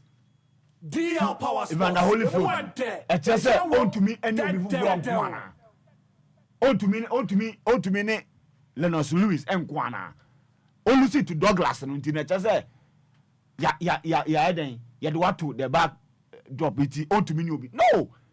Boxing Nankasan, ye pro be or baba mobile or baba boxing. Brand never my show because boxing lover be anywhere or you interested in one year boy, and ye maba say you maba show. Let me can what I say. Yeah. It is the first say because it is possible, say, if today there is a bout between Bronze Bomber, Deontay Wilder, and Aja, you know, it is going to be big, no matter how you look at it. But I didn't say, Yashisha way, oh, buwe, so buwe, no, Aquacusia way, no. What is this? Yeah. I was so Biaku. But this time, I was set as in Fury, ABI, and Babinya, AJ, Fury, third bout. By this time, I will see it to me now, Deontay Wilder, AJ, third bout. Alexander Usyk, ABI or ne Bronze Bomber, second, third. Because there's a talent in here. It was some way and muku among yourselves. Near say, Obi to me, I about the ballroom. To say, first net and Wana, Obi about the ballroom. Yeah. But we dodgy way, no way dodgy way. It was supposed to be Fury and Usyk, right? Yeah. Negotiations started here, now broke it down. Now we are going to say, on it, mushroom box, we are going no, we need now to say a do time as you are occupying and yet almost spiraling. Fury, a cupra, until I say you cancel about no, a honor, oh, agent, be on no. They are just confused. Oh, heavyweight division. Oh, come on. They should must standard name cost because good a sports. And I was reading reading there are boxing lovers. Yeah. And you all more the show baby at the end the last time and I'm commenting on boxing lovers. The real boxing lovers believe say what is going on is unacceptable. Yeah. Fight a real boxer. Ya boy. We need 1 year we are rematch clause. Now they are saying no matter. I don't think that there is anybody in that division now where they will not PPV no yeah the needed amount of movie. So why are they dunking themselves with dodgy salmon? It's I think some of the end of the echo and it was an exhibition bout. Yeah. And I don't see the reason why I should pay that attention to it because I want to see real boxers. Okay. Boxing near there. They knew who any it was just a joke. I didn't say undercuts. Maybe crowd was exciting that the main way. Yeah. So they should continue exploiting DL Power Sports. But I'm not for any year. That share my Tyson money. I want to come on. No more share side way. We are just joking at that level. Me buy a football. Real Madrid. And it's a Vigo neighbor this weekend. Yeah. Obviously, you will take Real Madrid to win. Okay. No doubt about that. Obomubo home, Santiago Bernabeu. I'm tipping them to win. Okay. But there is a concern about how a Real Madrid able game this stage. Carlo Ancelotti, I don't know, say he just feels say, okay, I have the material, so let me do what I want. But in football, you don't do what you want. You do what is sustainable. So if you are building team, obviously you can do whatever you want and get results. But you look at the opposition that you are meeting, right? Then you contrast, okay, at this stage, this is the club, your standard now beyond the route. Every season, we need to win the Champions League. We need to win the league. We need to win all the trophies available to us. So if you are building a team, you make sure that you build a team a bit to me access still. Ama the short term, medium term, and long term, you'll be able to achieve your target. Because Real Madrid, there is nothing like long term, there is nothing like short term, and there is nothing like medium term. Yet they say win every trophy at any given point in time. So they sign the very best of players for a year, whoever is the coach. Yeah. And Ancelotti, I don't think that maybe much better than wow. You've been there, Amasaki on Wasaba. You know the pressure at Madrid. So I don't see the reason why. You know, the normal basic thing I was as a coach, I was away, all taking it for granted. And in the last 5 matches, be a winner with Real Madrid, be a so a Real Madrid fan, you ask yourself certain questions, and you'll be what? You'll be a worried person. Because if you check team beat is Liverpool, Man City, Inter Milan, even Bayern Munich, Paris Saint-Germain, ball or more ball, chances of creating. DL Power Sports on DLFM 106.9. Now we how our ball now. Are you saying say who to me this the type of and the brand of football now ball against Rayo Vallecano, Mone Valencia, Mone ade ade. Say Oshe say ube to me share our teams we win because now the standard near there Man City. It was almost now we European champions. Yeah. And almost share Real Madrid. And route toward going to win the Champions League. Then you check Inter Milan, call finals, last edition, right? And look at what they are doing. Yeah. From what they did last season, you could clearly see that there is a huge progression. Yeah. They are progressing. So what I say. Yeah. So if you look at all this, then you know that there are outsiders, outside teams who are, if you joke. If you are playing against DL Power Sports, Bayern Munich, you cannot write them off because they are having a difficult season. Yeah. On their day, and surprise, and everybody knows what is going on in a Real Madrid setup. Injuries to key players, because if you are going into a season, now wingers 3, Kingsley Coman, Nabri, and Loresani, not 2 of them. As I two nuclear, one of them are more clinical or bringing goals. Say almost all this while you can understand that you struggle at some point in time. But say, you are writing them off, forgetting that these players injury no money. They could return and come and change the fortune of the team. Then you need to factor all these clubs, all these teams, Liverpool, you need to factor them. Say, dark horses aside. The 2 finalists now, but acquire the Argeno, right? There are other teams who make our real. So what I say. So if we hear analysis, you don't even look at your team alone. Any even league now, you look at what is happening elsewhere. Send a bay a bit in the show. That is a Madrid. A team, no, there is nothing wrong with it. Yeah. In terms of the playing body and the profile of the team. What is happening now? The same type of players are Ancelotti SSO game all the time. In their last 5 games, can you imagine? So much 2 goals in a single game only once. Into your goals and SOT. Goals in SOT. And in this stage, this is a Real Madrid side in a long while. Omanya a midfielder, it is likely so bit 20 goals before the season ends. Yeah, Jude Bellingham. You understand? So the engine ama a year goes near the air dry up. You check the lineup all year. DL Power Let me be specific. Against Leipzig, everybody knows are they go into that particular game on any given time. Now say Leipzig they go through. They scored a perfect goal at home. A game now Madrid struggled from minute 1 to the last minute. Leipzig for scored a perfect goal. And I don't know how VAR need to be rulers are going out. Then in the return league, thinking say okay, one who team no say near strength near there, so you come and change things. It was even worse. As just at Madrid, shiny goal. No ball shot on target. It was what Madrid, there was Santiago Bernabeu in the Champions League. Before 70th minute, now Madrid the ball shot on target. They were struggling. And it was all Leipzig, creating all the chances. Almost no more prolific. So these are 2 games.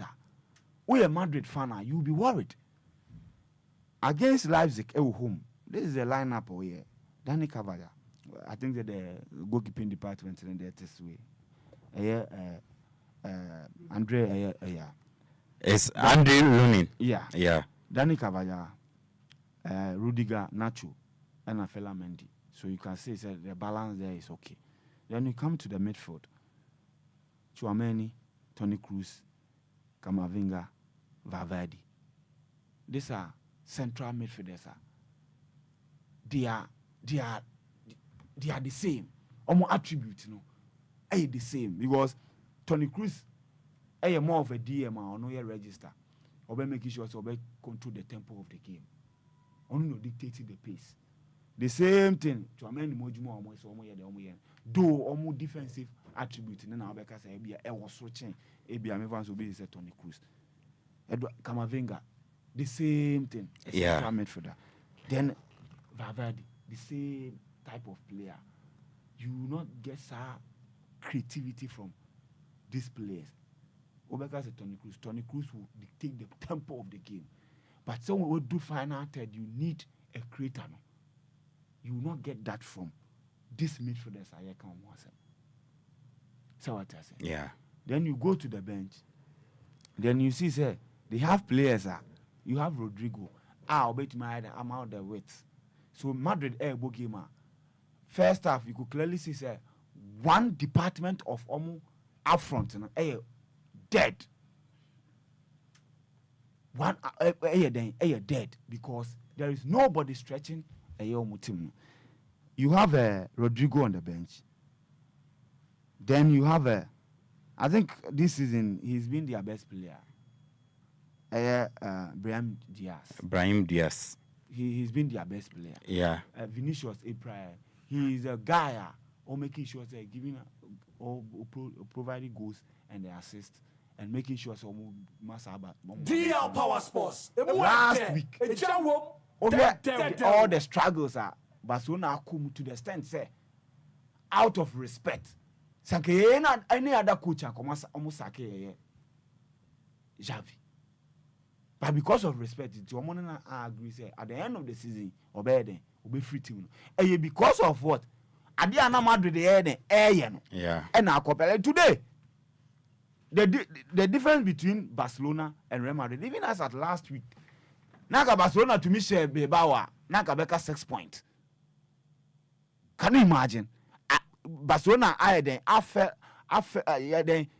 fell off to the extent say I compare Xavi in the middle of the season. I agree with Barcelona say they will not continue. Yeah. But today as we speak, and I mean point in about 4 points, right?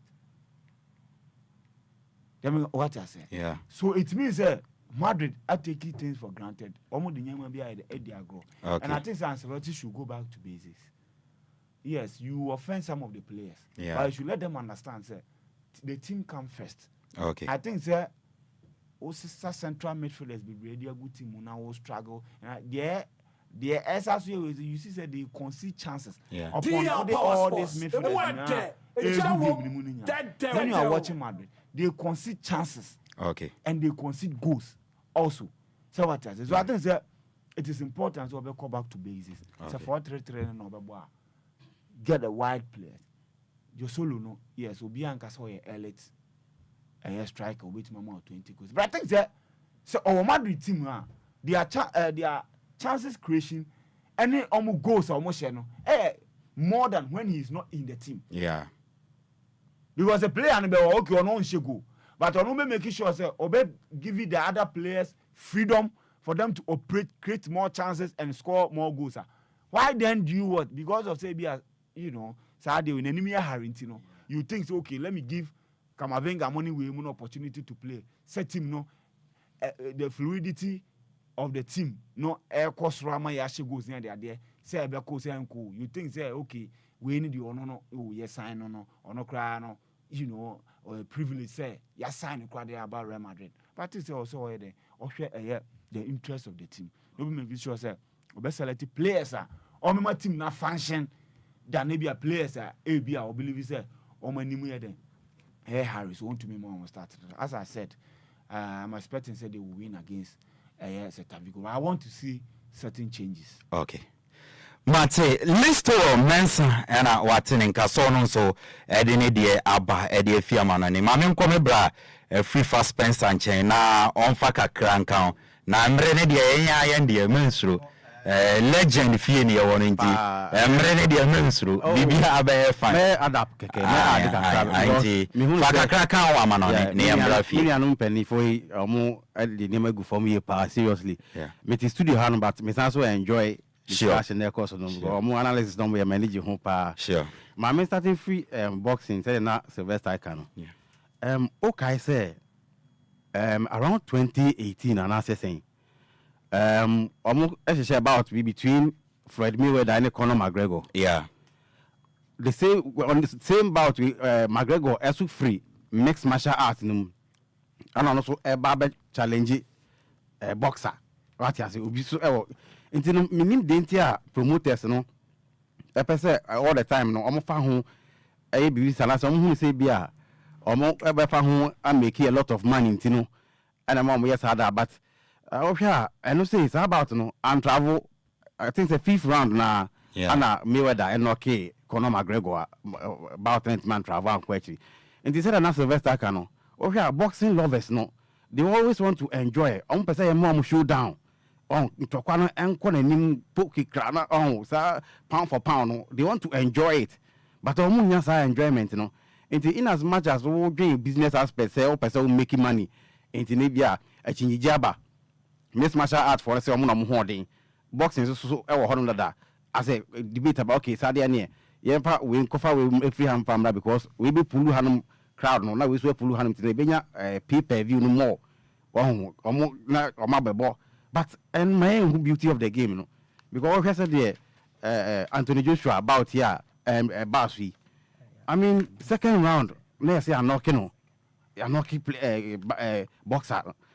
I enjoy. I can go be a better Anthony Joshua said they're watching the dinner, the boxing abilities, the skills now they know. They want to see more.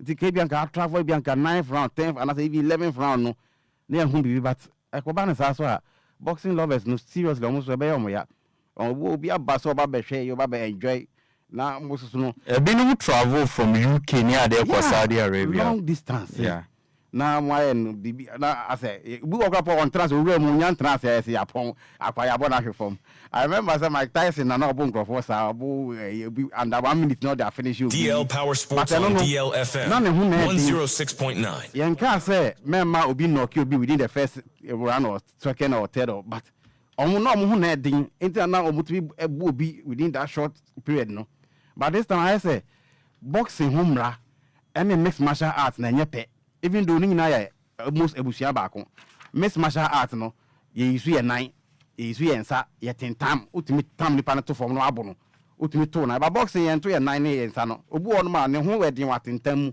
enti do ultimate winning more about or mixed martial arts no mu no but boxing no ye tentam ye nto ye nan sa na ma no enti so all this how the benefit or no field no e de ne ba so be challenge obi ono no na lifetime na our boxing what I say onye mixed martial artist we see performer that's what our boxing are ultimate no and it's hard and was the promoters no more na I mean lovers no it mean good bouter on be feel shortly my mention Liverpool game no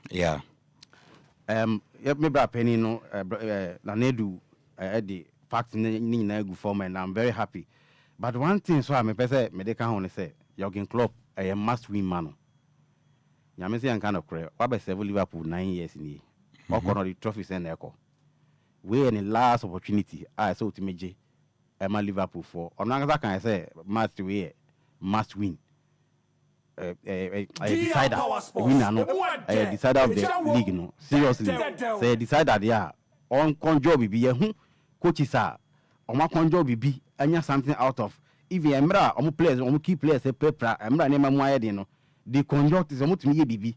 This is the time for him. So I see we in the last season now occurred there.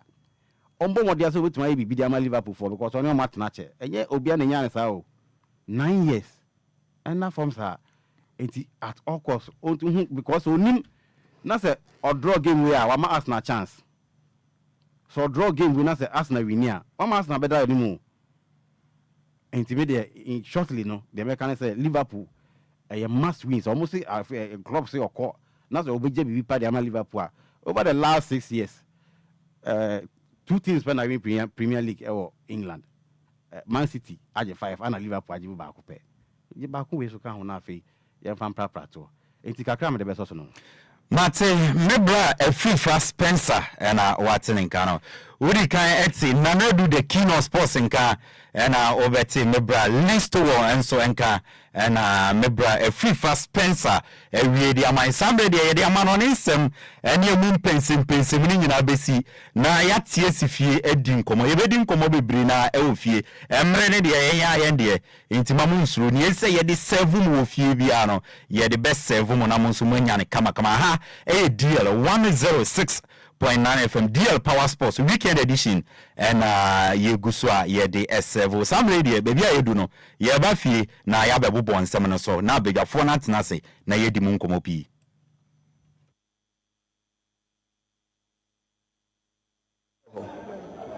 enti ye da yankupo ase ansa na mistakes na ba in our players side na omutimi equalize ye no inshallah bro ni say mintu sara yankupo pano de na yankupo atworo say be ho no ene be ye ho enti ye da yankupo ase ansa na mistakes na ba in our players side na omutimi equalize ye no inshallah bro ni say mintu mo ase obehwe na wasiye no mabi baby what the direction of Kife's economy here direction me ye na ediko ye ediko win na ma kofa obi aba na ma high diamond na mitianika kind of you are journalists, some of you don't I think you are doing like you don't go to school. Direction me I'm taking Confessor to a good direction. We thank God. We didn't lose in our home today. 4 matches, 1 point. Alhamdulillah. You are taking yourself for bad direction, action, bad caution. Right, Halaji Visa and Watson in Kano. Somebody yensi from na efisem kakrebi yambo bosom fama na beja fono and Jim Brenner kanina ni emfam remu e wo fie emfama na ni say all African games no and run officially no opening ceremony no eshasia na enyasem keto eshasia e wo University of Ghana Sports Stadium e wa na eshasia mandra e opening ceremony no e course mpenifo e kukuda mawuru opina no e Piemo, Ghana Mampeni His Excellency Nanado Danko Kufuado Ekopiemo and Wechin Suno Unya Minister of Youth and Sports Honorable Mustafa Yusuf on also Ekopiemo and Wechino Impenifo Pinano and Ekopiemo now was a Jumedian Aseno Dr. Kweku Ofusuasare or an oye local organizing committee no ono ena oye penipa odano na Dr. Kweku Asare ekasai ema mpenifo nyina kwa ba yenti nsema ode etuja no.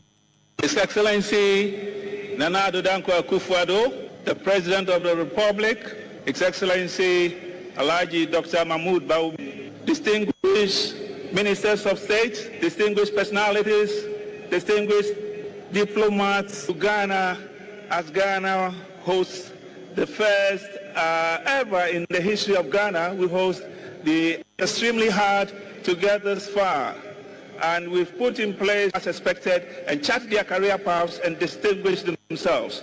But we wouldn't have been able to do this without the support. Dr. Kweko Fosu Asare LOC no omo chairman awatene nkase obom penefo abaso se o makeka nyama sie ni ema All African Games ebaso enu achinso no omo bibia akwaba ebepiem awo Ghana All African Games no officially ashase honorable Mustafa Yusuf Minister of Youth and Sports ono so kasai ebom penefo abaso ema amani nyina akwaba to Ghana. The Vice President of the Republic, Your Excellency the Ambassador Minata Samati Susuma, AU Commissioner for Health, Humanitarian Affairs and Social Education, Major General Naza, Chairman and members of the after several years of preparation to be here today for the opening ceremony for the African Games. A decision coming, but it also places enormous responsibility on us to put in place exactly what we're getting into. And we launched our bid and we're very committed to achieving it. However, scheduling for the major sporting discipline, including the 13th, it is because of the distinguished leadership of His Excellency, the President of the Republic, Nana Addo African Sports Confederation. His Excellency Nana Addo. Honorable Mustafa Yusuf, no, Papa, we are bringing no opportunity no kasa. Na no from me there's a minimum abanisa but ono ana watin in Ghana His Excellency Nana Addo Dankwa Akufo-Addo Ghana Mampeni ekasai ebom penifo abaso emma obibia kwaba to the capital of Ghana Accra All African Games ye bia no ashase. Mr. Vice President, Chairperson of the African Union Commission, the AU Commissioner for Sports, Ghana's Minister for Youth and Sports, a Member of Parliament for Yagaba Kubori, Ministers, Deputy Ministers of State, Members of Parliament, Vice Chancellor of the University of Ghana, Chairperson of the Local Organizing Committee of the 13th African Games, Accra 2023, President of the Association of National Olympic Committees of Africa, President of the Association of African Sports Confederations, Chief Director and officials of the Ministry of Youth and Sports, sportsmen and women of the 13th African Games, the Dean and members of the Diplomatic Corps, members of the media, fellow Ghanaians and fellow Africans,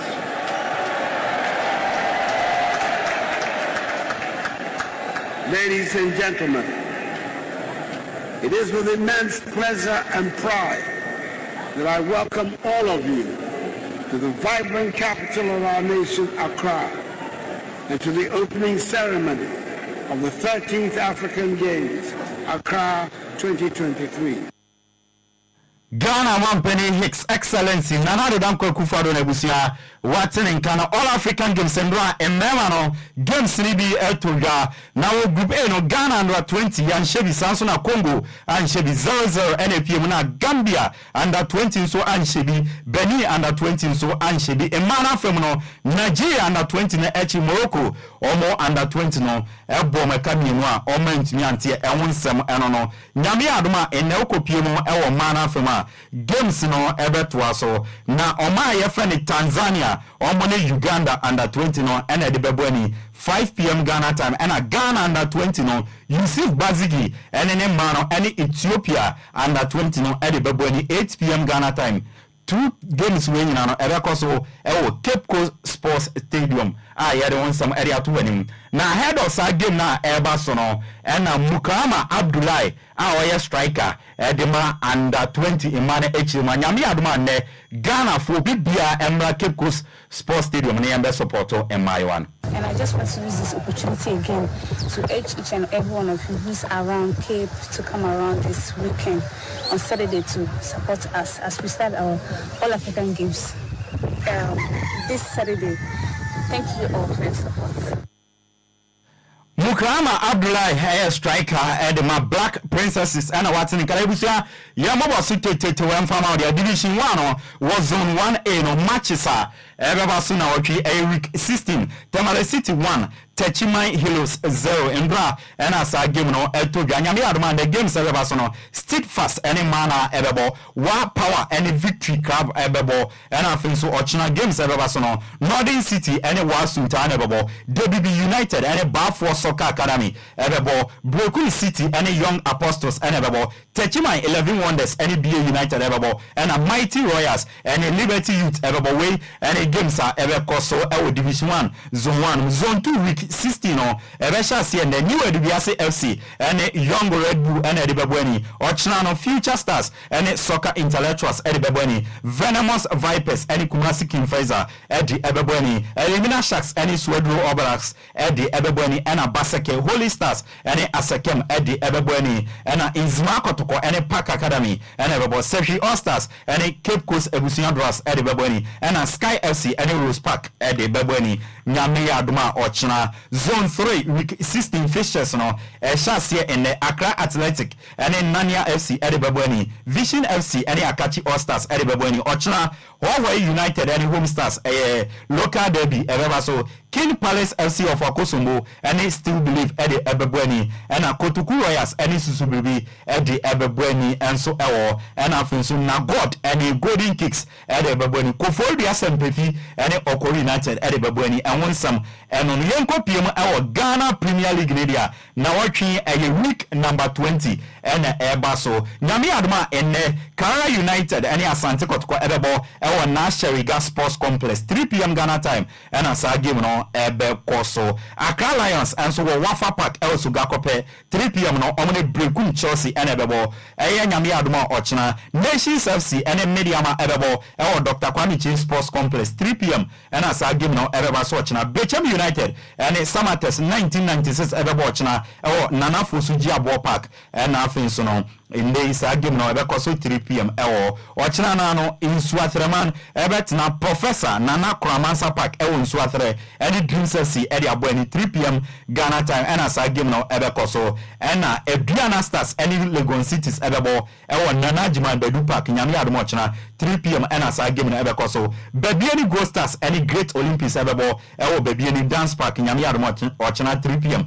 and Afinso Heart of Lions and Real Tamale United Eddie Bebweni Pando Sports Stadium and Adwada Heart of Folk and Bofo Kwatano Ebebo Wafa Park Sugakope 3 p.m. Nyami Aduma Adwada and as I give no Ebekosoa yet on somebody to him Ghana Premier League table no say NTA Samatas Edikan 35 points Asante Kotokotosu 32 Emiensa Diana Stars almost 30 points. Nations FC etoso 9 almost 30 in Swatreman etoso enum almost 30 points. Brokuni Chelsea etoso ensia almost 30. Has etoso and Son almost 27. Great Olympics and Watri 27. Bechem United and Kron almost 26. Edu Mediama 25. Duba Legon Cities 25. DSC Edu almost 22. Bebiani Go Stars Duniensa 21 points. Accra Lions etoso Edu 9 almost 21. Kara United etoso Edu almost 20 points. But for Kwatano etoso Edusia almost 19 points. Edu Sono Heart of Lions almost 18 points. And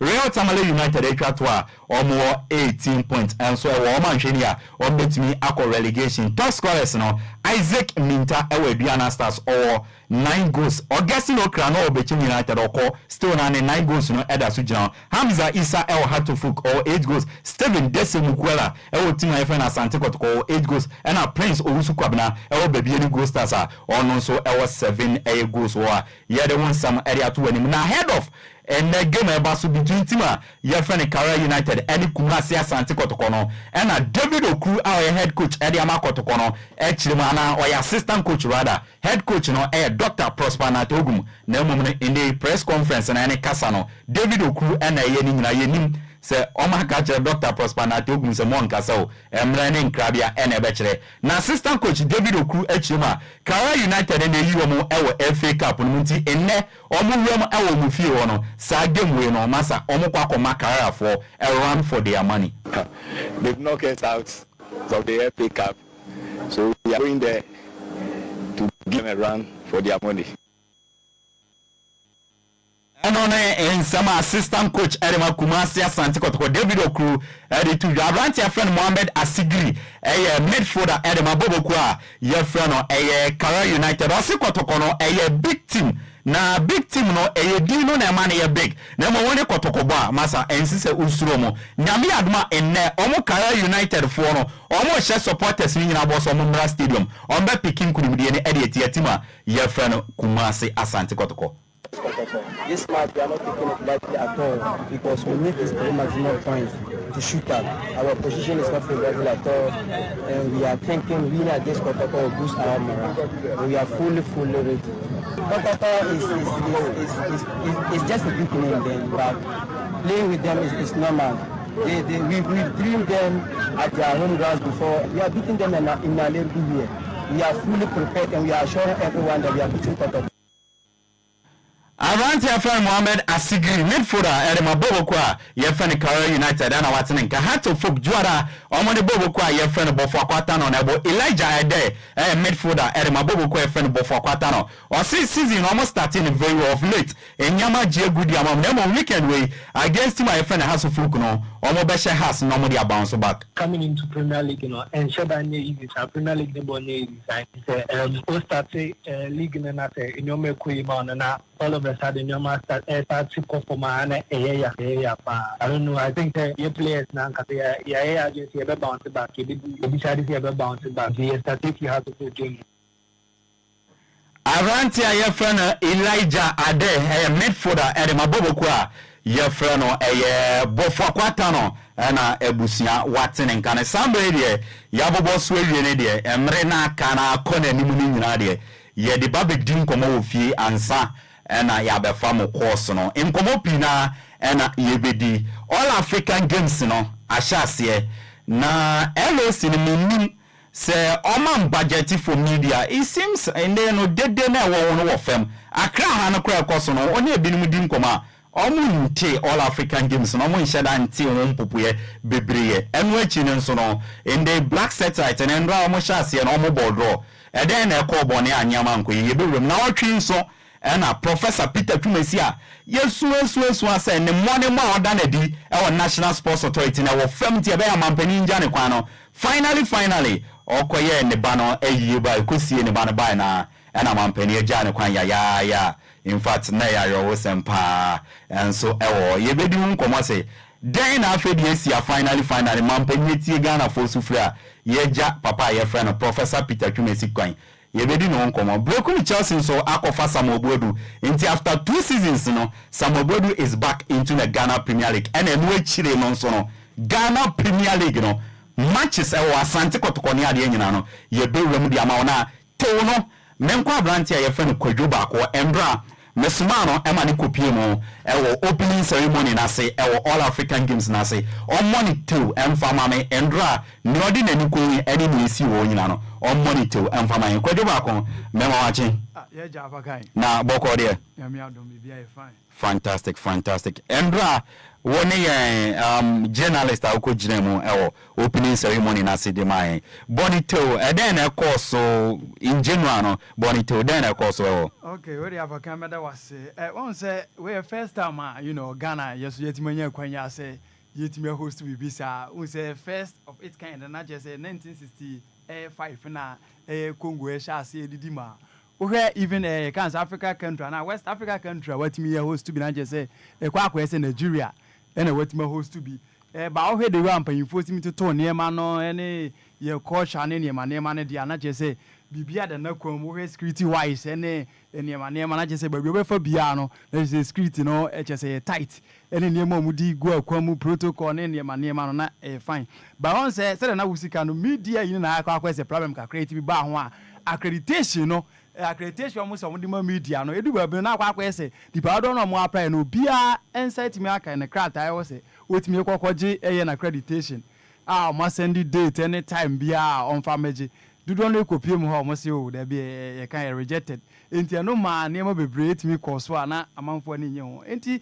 na like na de na nipa do na expecting say bia nko be issue be statement bi etimi ya dey clear say issue no ba ni nyina mu no ka say statement bi enti ma abonti afa mum na as yet it is omo like omo accreditation say omo ntimi omo nsa anka no say omo atimi afane we bi omo betimi reserve but no enye to all venue when some of us are for yensa di kan kai de ne de ye no betimi de call fa say be venues ni na e bi omo besi akan na e bi ye kan say sa special disciplines na e be koso ye kan ba bi na but wa e bi afi na won sa kan message say beji ade no na je say wuntimi ye fa nko ba bi na nti e how ne ma bebre na onen pen for din komo na mo se eden na sinti accreditation in ready right the ekoba ene say na je say o se hwe Ghana ha no nsentwe for mutima pen no mo yo mo 600 na who's accreditation no akwa say wa apply bibia is not automatic say bia on sabetimi aka na who say so your Africa games ya bo wutimi say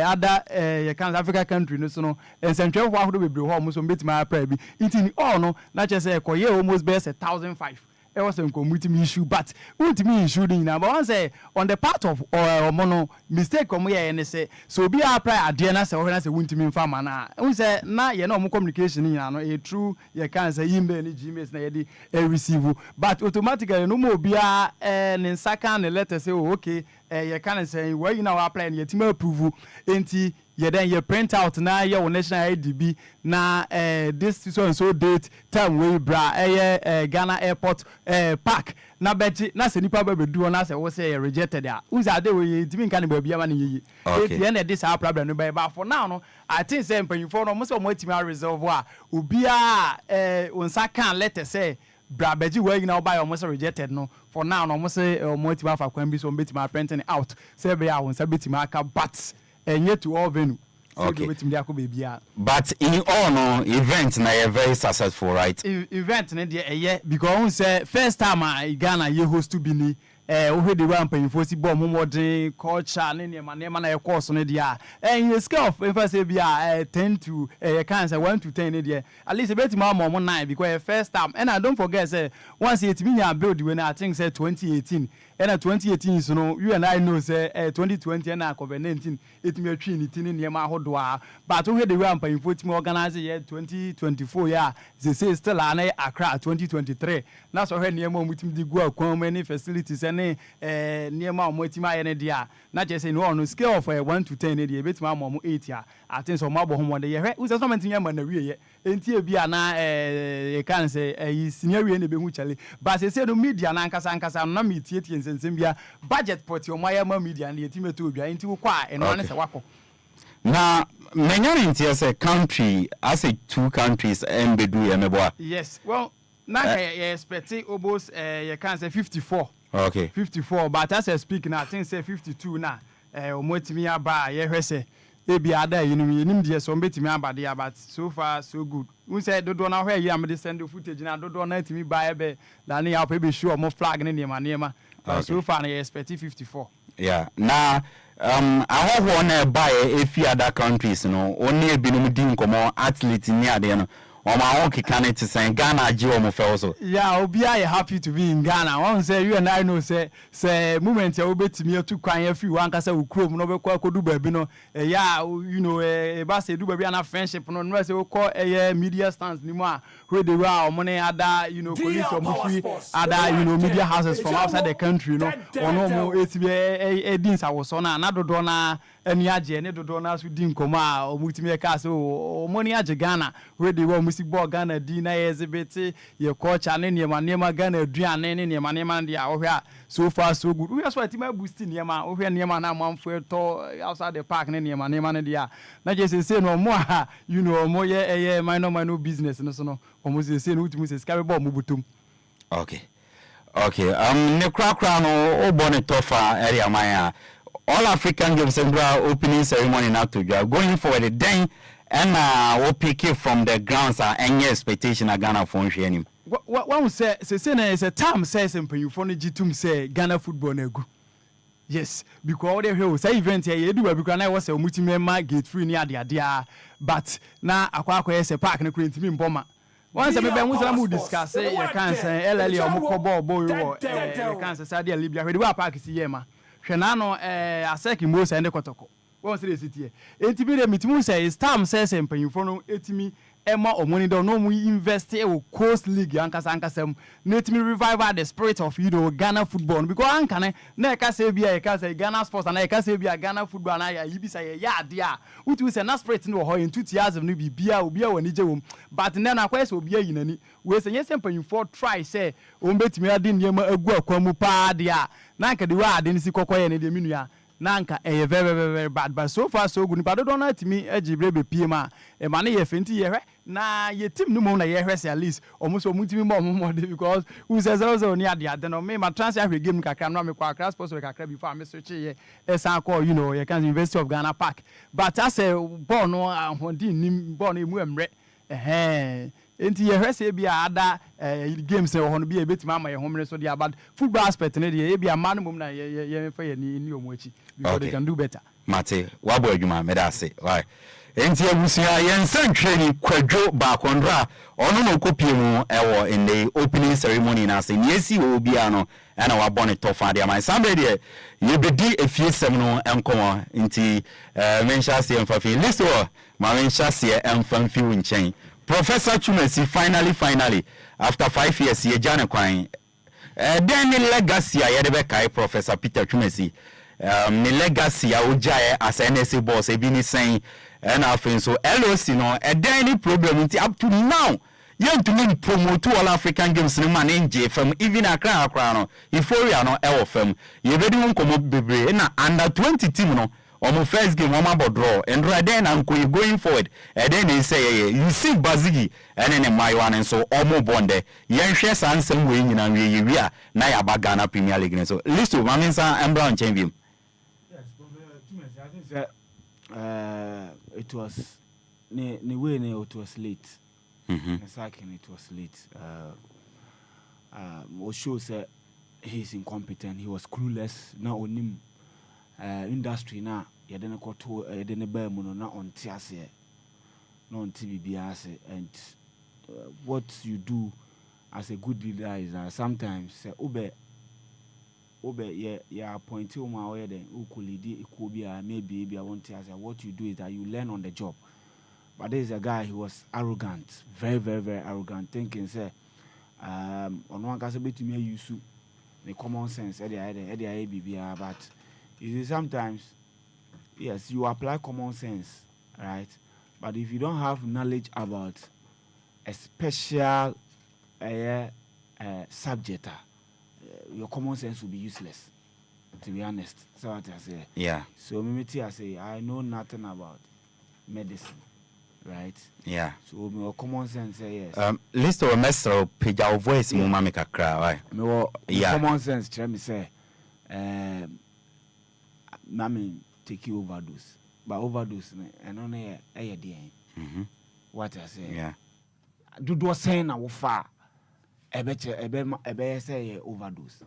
Sanya money you need an expert. So better say a drono famienu. So you know say the benchmark is say me famienu. Me ko fami ensan a overdose. They make what I say. Yeah. But say minima the ain't na me fa just say way. It's ono no ye de buy no. Ono no the woman na say okay with the stadium na ma han wo be jiska sikabo sky kura me ne de me fa bi kwa ba mu me so me pocket the was me pocket. You know, it was basically about let me take advantage of the situation and make money for myself. And it was clear public account committee, and it was clear that he was just there to make money for himself. And it is bad. What I say, it is very bad. And I'm happy. I always say the Kofona no person will be leading or parliament, they did well. Some punishing no. It no if any Professor Sue on your 7. Or call primary. Yes, almost 7 I popular Ronaldo. Onosuna Osheguano is Sue. Professor Sue. I think say you me, I don't have sympathy for him. I don't have pity for him because he was so arrogant in whatever he was doing and very incompetent. So what I say, what kind of legacy? Me name legacy be the only legacy I can say, or they so tank and you could see Accra Sports Stadium. Utumiko spray they before the inspection team of CAF Beba, Oko spray Cape Coast Sports Stadium pitch no. Oko spray ni green. So how can you do this? A counter, what they I bet to baby to me enyini, or two aduaba to baby to me free. What I say, fensu water dear so keke. To me cocoa spray. What I say, I didn't go say the moment. It's media.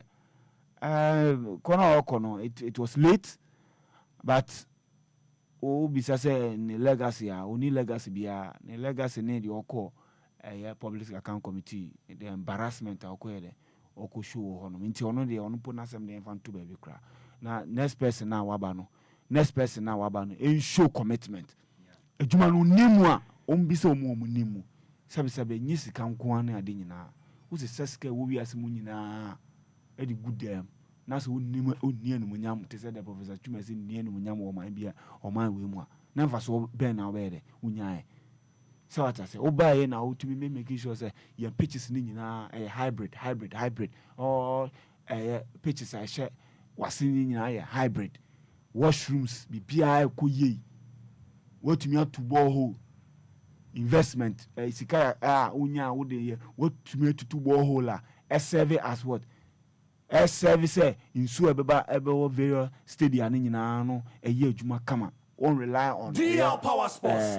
Ghana Water Company. Sana yenya. What yenya so dia eden. You so a washroom at our various stadia. We make sure say a scoreboard you use and my friends say LED. Electronic scoreboard ni ade. Ni nyina o be sasa because under your watch we did a renovation and it cost almost best $2 million, $3 million. Our Accra Sports Stadium. The same thing, the same amount of money. Our Baba Yara. Yet to Baba Yara almost 15 to 20 months. Renovation, phase 1, phase 2. Bogus way. You see phase 1, phase 2. No, up to now, Baba Yara. You pitch bien Ghana as a stadium bien a was here, which may compare to any modern way. Now we $34 million see on the share. Legon DAC. Nice in so toy we are boy. Obesengo formula na metra esa ewia we mu. The modern trend of doing things. But yes we dey na sika komu pa. Ye dey na sika komu pa. Ayi Boteman ayi stadium ya yesi. Yeah, Boteman Sports Complex. Na e wo se eye ultra modern way a bibia be wom. So when you say Olympic Games and SA Games winning, baby says and tatan tan ye one place. Bibia shim ewo sa complex no bibia wo. Sa time omo ye honorable Ezekesiama budget or the buy nya contractor or the bibia buy. Ne $200 million. Adintina ye nyama be bread ye film. Yen to me mobile botema. Ye nyama be brave frima. $149 million. Ni baby $36 million. They are renovating a Legon Sports Stadium without any ultra modern way be without recourse to the modern trend of doing anything. Oko page na manure ya green grass aboji say near the manure gugu asia kolo die na tete die na first na ye na namu kurase omode ajanan e de fra enso de kogu body ase no enu bia na eguso ye okrum ase na no wa hu ase se maame na omo oda ase ye nche no ai ono kurase ye nche hwe ye nche ne enyo no oda ya omo de sebe waste we tank omo de kosi temale look at this any big country to say Ghana ye nyema basa sa the term ebajimi bre no obi obeka bibia o say chisa nipa ko nitum because this is ebajimi bre, this is the ebajimi bre. Those times no mun nyansa brutal no mun nyansa because so the kwana ko yi Ghana Premier League 20 years ago pitch no mu use bosubo could see se common sense na nyansa woni patrim ene sika kese budget akese but dwumadia wo se yedidi no yemfandi eti professor Chumasi ne nkofo ne ade ya sack omo ne de they don't enye se sack ne nkwa wo se wo gya prosecution yedi omutu ono ba ye unim se ye car aban car o I wo authority one Kumase or the hotel McQuarrie. He was given a different account to a driver no account or my partner driver no and a driver no is jobless. A copy of our public account committee name. So what I say now one say we are just dress another bogus you know. Yeah, but we trying to go in massacre. Apart from that, what again? My men almost say we scan to yanchino over here yachino. All these years, you see, we are discuss, we are embezzle fan, we are say. At the end of the day, when you're prosecuting, so what is the sense is a particular committee? You don't want to TV so near Baba Beach now. How much did you spend? You check less and you pay not to one of your for we are ska. Near Yasa Lao. No, I say suit, none. So, what kind of country are we living in? Dear no. What is that? Eti omo National Sports Authority. Omo mabano. Omo fanya disu adi hunu. Dr. Doji Numakevo. Ano omo denaba. Yes. Okura dia ekura no just there are people omo no kure no mo de adwuma. Doji. People from those areas no. Omo ye honest people. But say and we are saying ni bebre. Any we are say Japadi enti ya de morals ye values ni bibia anko ba besia utumi ebokro no ma yetumi kase ye arrest so what I say yeah it no e was on so be ye den o make sure so be ye we oni legacy also live is 9 months 10 months na aka no o make sure say Accra Sports Stadium pitch tatantan na won o munyini nyina no munye hybrid because say na wo so dreams has ne A4 Rivers United. Look at how na dreams about. There is no way as about no more meet my ball. No way go na Abdul Aziz Isa. Sa go not to me show the Ghana pitch be no wait match sa go no e was so. Ye no ko jump pitch papa so. E media man nya o man ko pick o qualification wo Nigeria. Yeah. Aka Nigeria dey sank ye ni o mo the corruption nke ye ni o mo nya ye pe. But sometimes wo the corruption be to nchen. No why the basics no they fix the basics no right. O buy na your pitches ni na say 4D 5D pitches 4D 5D and a man for use wo dey want to me here wo dey combine the natural grass and artificial fa boom and no mo friend hybrid kama we you unself and no kura mo to me here so what I say na sika wi anko a na aka o iti papa na wa ba no omra no make sure say 10 months no only leave a better legacy because so anko ye be catch any play any play fa this is na ye catch papa ba ko no na me desperate ne nkro for no mututi ano with other LOC no o hwea hype no of yen cheda antehwe but this is all African games that used to skakum and so under 20 draw ne kokopie a man and so born. You see, we didn't show respect to Nipa no design everything and to me host it to me right.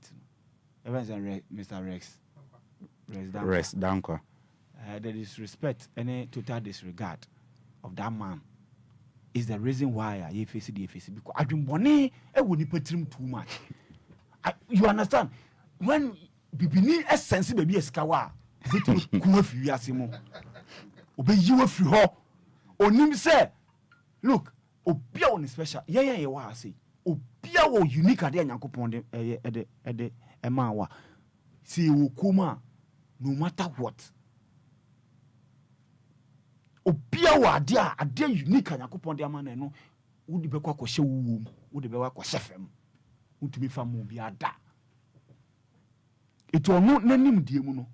A design ono design bibia satam na nkofo ye omo ne nam hoyi no mama omada wo make sure so we ne ba we ni no mu say hey yetumi host ni e ma ne ba so asika ba and ye yin film so the soul of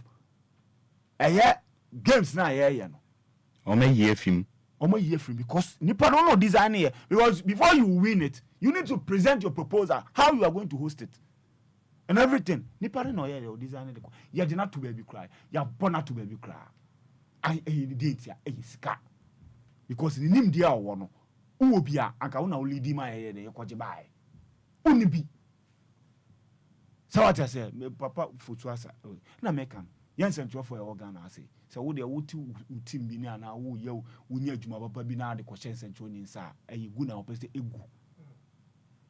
I didn't know that is the yes. Omo lead nyama konya bebre nya sentro for. Ye football for no. Omo mo na yen omo lead we football omo nya sentro for. There are people who are criticizing the power we are. We are supposed to do this. We should stay away from leadership position there because we've been embarrassed. We've been embarrassment. Here you be on my ear.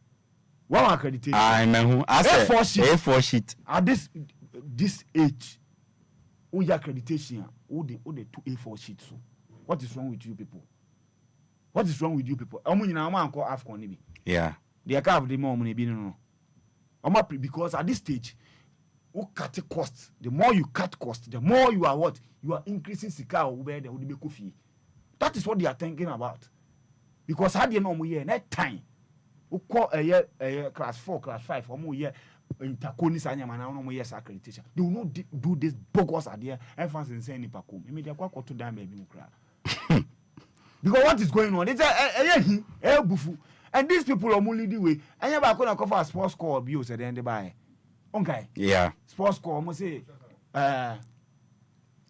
what's he saying? You understand? It's the rate at which has a sickly deal minor. And I make another senior journalist. Don't go about Munya, so we don't go about the time 2019 when we pictures be a Patimuko to try the back room as a. Yakwa Afcon omuye one pictures omuju try mo de Ghana flag be normalization time mo de I tell so den I go to try pictures be time be oh enye krom ase enye se ntoni na lead here. You understand it the rate at which ye nyama fa na enye papa it me the organization yes of course me the guy say there is no country in Africa men for world cry away obe hosting program the opening ceremony be flop. Because naturally, you're callous. Any year culture, a year display, no culture, a year where varieties are the year one. It in Bibika Krabia baby, it will be nice. But the overall organization, the idea mo be who say BB cause of my way mo, a year traffic. Traffic needs see from Madina, Coligonesa. So traffic I see also it will be bizarre. Then a traffic at you come say omo ye games be how.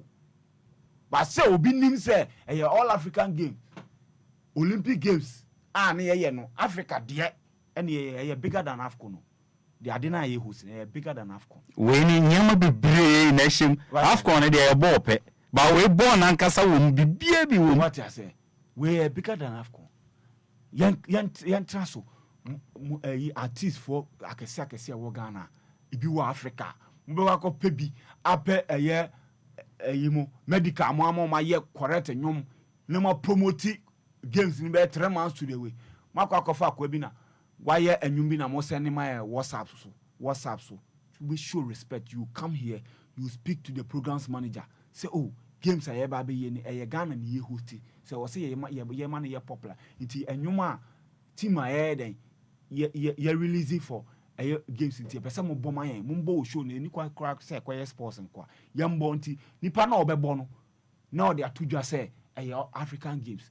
Show respect to the people, but when him say air plays no enye free.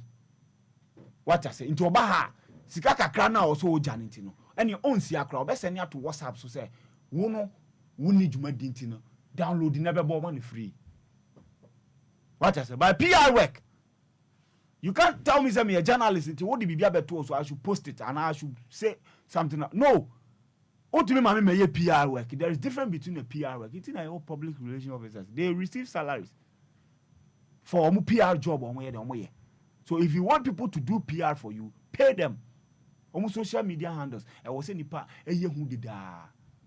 penifo I was some of young people 18 to 21 22 people so I'm take charge social media videos editing na sanya money na mu be colleague ho mu betime nya nkofo mo ye visual art for no o ma bo room no mo ye we mu betime nya young guys they know the modern trends no mo tumi iden I take care of saade no but because of say ho no ye be investment yen clear no chale nsencho for na ye we ma mo kasa o mo we den o mo jai that is what we are ye what the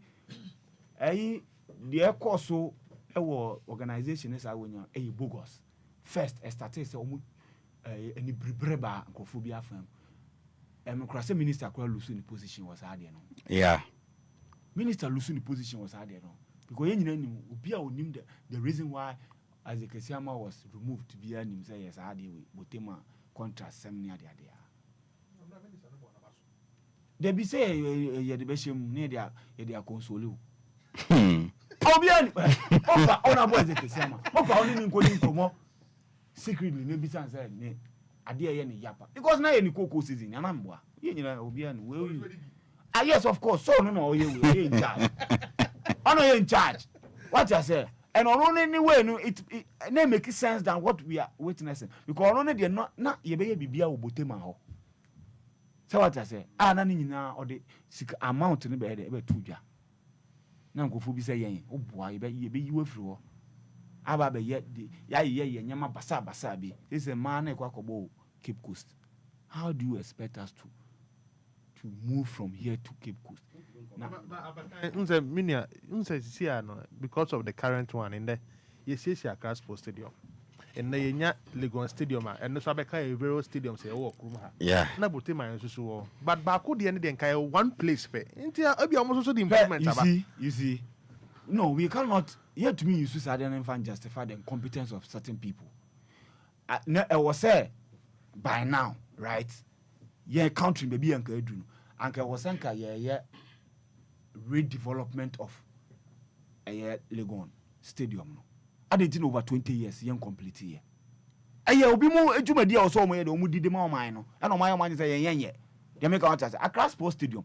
I was say every time be I was say here to say the time I hear then. Yes, yeah. They make an what I say.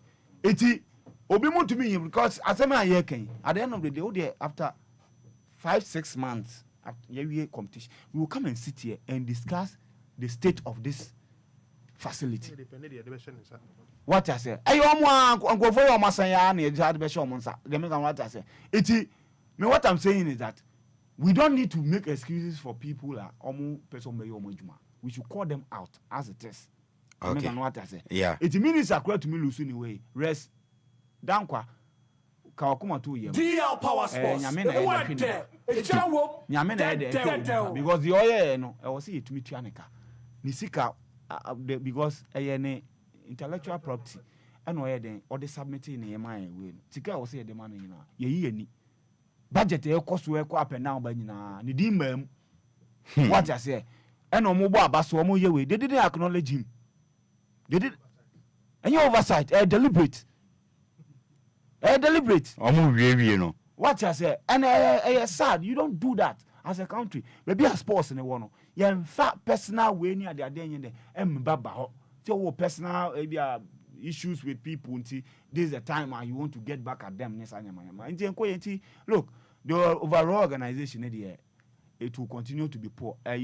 Francophone contingent for nearby. We couldn't even make arrangements in our high. You bet me are communicating with them and direct them. Chaos near the other. What I say? Yeah. Accreditation time. Ninyama bi. What I say? Wait, I under 24 no. Chale who see who I think say look me maka but we need to change the way we do our things. You catch scouting or fem. Scouting no den e fem. The scouting the scouting players they buy under 20 e fem. Right to drink for home. Come out din some go fa no techima. Esi na nsi o makutu akwara bi wo Jamestown ho no. Come out din fi abedipele no fi anya northern region. Yeah. It's a chese ye history ni bibi a chese ye talent all over the country. Ye nya bi a obeka so okay yahwe northern side no a place bi an shedan eni ho.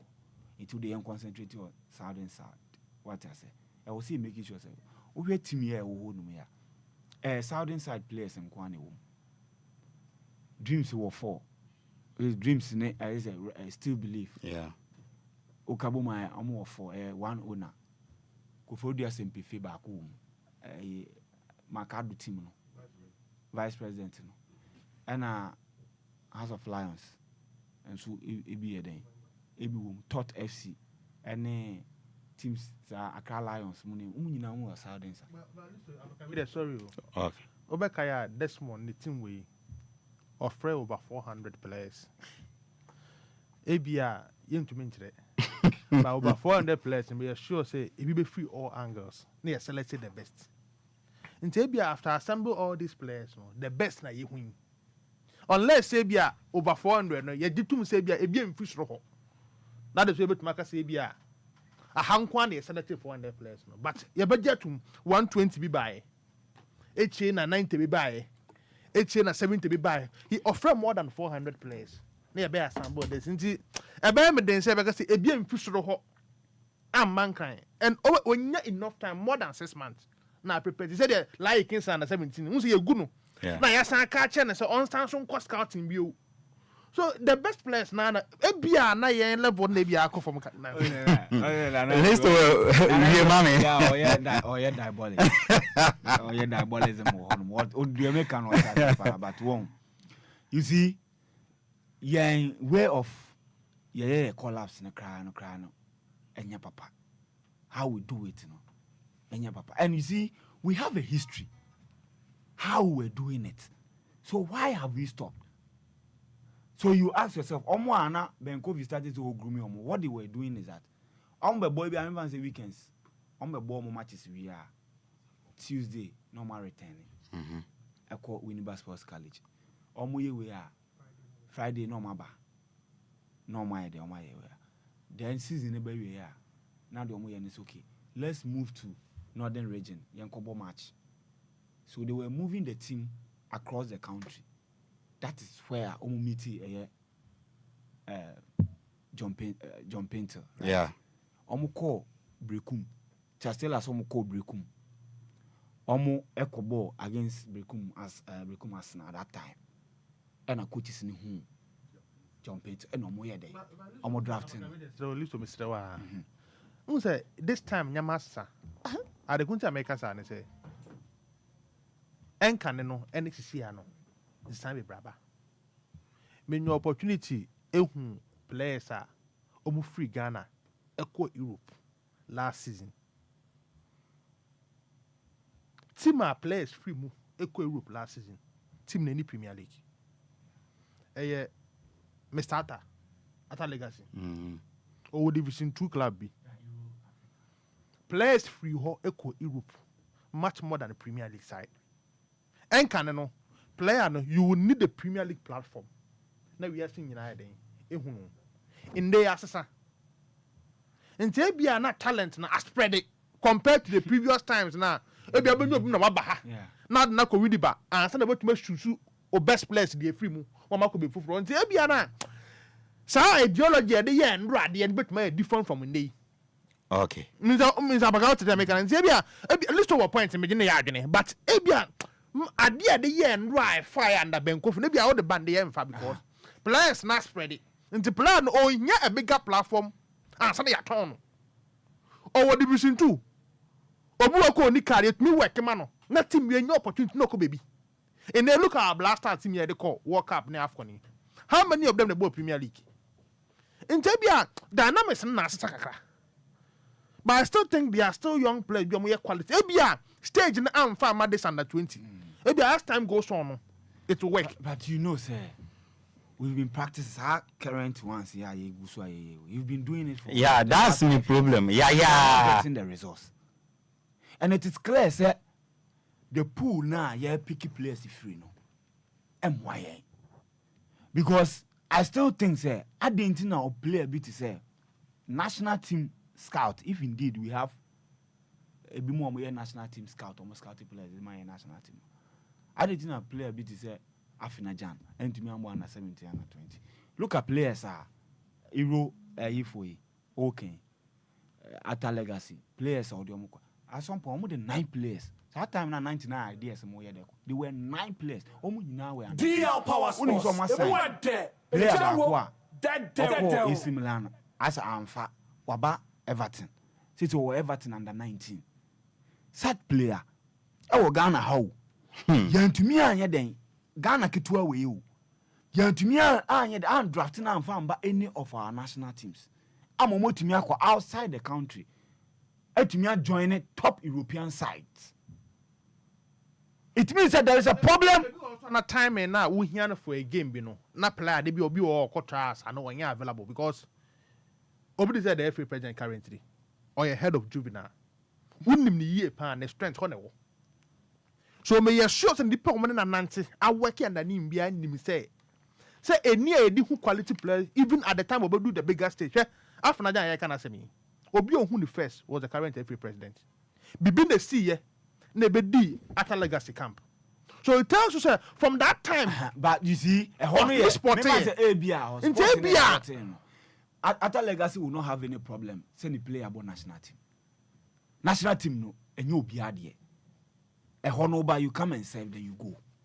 It's what to me, our spotted talent like that. Not as our talent in any opportunity and 1 17 and 20. Not there is a problem and a system now you run is here. Okay. That is my point. I'm making say the players we need to draft the best players. DL Power Sports. And Mimi experience Amenya in the last 4-5 years. People are deliberately using the national team to build the profile of certain players.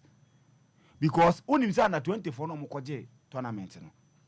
Omukoje omone we Karim Zito kokoje. I think 3 years ago. There are some players are almost unattached. Even the current one, your mobile All Africa Games. What check your ages now? The next under 20 championship will be next year. What check your age? Don't want to end to qualify for the next under 20. But so it means Baunim. Sata Masamobodu who's Omokobo Six Nation tournament. Wafu. Yeah. Last year. Yeah. A different players from this. Samobodu. Nadia Parkway, you should under 17 will keep course. Different from this. Samobodu Aircon. The communication with the man say, oh, whatever results or many be doesn't matter. They are grooming them. Send be the next qualify, which is next year. Wafu zombie na yebebono. Players on me to me ide. On be representing ye. As we speak, I got only 5 players from South 20 players now. They call. I got only 5. Oh, in a 5 no. Dreams will move 2. Dreams will move 2. Players 5 now come. But for now, no. Say Dreams LC team now with the performance now more than the Africa. Listen, say from a player or national team. Is it a problem? The problem I mean and say where is the resource? We are not getting the resource. What did you say? Abdulaziz is and say no. Limited player. 10 just no, number 10. Come. You see, we've limited the call-ups to certain a small pool. That is my problem. But listen, widen the scope. My cover Ghana nyina. The offered into so be born was so because you cannot tell me say Benab FC, Sempefe, House of Lions, still believe. Dreams FC, still believe. These 5 we and are dominating in the last 4 years. We are a country and we know our history. Cycle to me, I understand. Sometimes not my youth, any liberty air dominating. We were getting the results. Today we are not getting the results. Even yeti for. Do you know, sir? We lost to Indonesia. You call Tolong Kapon. We lost DL Power Sports on DLFM 106.9. And you're under 20 we. Almost 9 games. 9 games, we win only 1. 9 games, we win only 1. And almost last time we almost share African side was 3 years ago. Under 23 years ago. In that period, we've met teams like Niger, Congo, Ivory Coast. Anyway, I'm not even talking about Canada 20. Abia, Nigeria. Nigeria, Cameroon. Anyway, I'm not talking about. Senegal. We are meeting mushroom teams, you know. Uganda, Congo Brazzaville. When you Congo DR for no Congo Brazzaville, we couldn't beat them. So if you think say cycle nasa mona talent in FIBA there, then it is not good enough. Okay. That is my point. It is you see Congo for no make catch and some no the whipping boys. There was some come here the whipping boys in the group. Gambia yes, yeah. I will say it to me there. Intended that's what be anyway. But I will not write them off. Football there. You wait to me start. A player be good to me. I could tune in a red card. Wait to me. But you see, long term, I think say our scouting. Okay. I will say they supposed to be better. They widen scope. No, you make sure say, member player name and free second division, and could meet AC Milan, and could meet Everton, and could big European teams. Not on to me and pass it through any of our national teams. I just say. We are not doing a proper scouting. Okay. That is the point I want to make. Mate. Listo Mensa and Watson and Cano. Naneru. Fakakra so mame na be wi wo ma no na yembe brush it through a Premier League in here and sorry so. Apakan din o. Ade ba ko a madwen me say edi yenya ama ye struggle from all angles. Politics DL Power Sports. Honorable Isiama connection no money idea boy in all Africa games. Politics edienya. Me your opportunity. Ehu nyama bia. Okay, rest down no another then time 2008 AFCON. Yeah. A putting measures being in place as to how I able to me even cry and maintain our various stadiums. Why before so able to combine public and private partnership to maintain our stadiums and any NSC. That time nimpo 16 years ago. You paying for a year. And what your constitution will say any sporting facility should be managed by the NSC. Nti ne bote my crowd who any le go ya who it's still a ban at them unless say parliament eye hu bibi say ebia we die level na ye person ekono yen from my certain private person and as yen command public private bi no mbo hu ban fam man enye ne sade o cost rubber form is still under the NSA because a government facility. That is our major problem. Me menya opportunity ne kwaku ya bu edi nkomo private dia waka catch me straight. So ndo onya opportunities ya president in the back catch say put my main friends che anything sir. E no call Kyle Losi no. Oditum. Omo be say no. Oditum. And but my baby I start so way.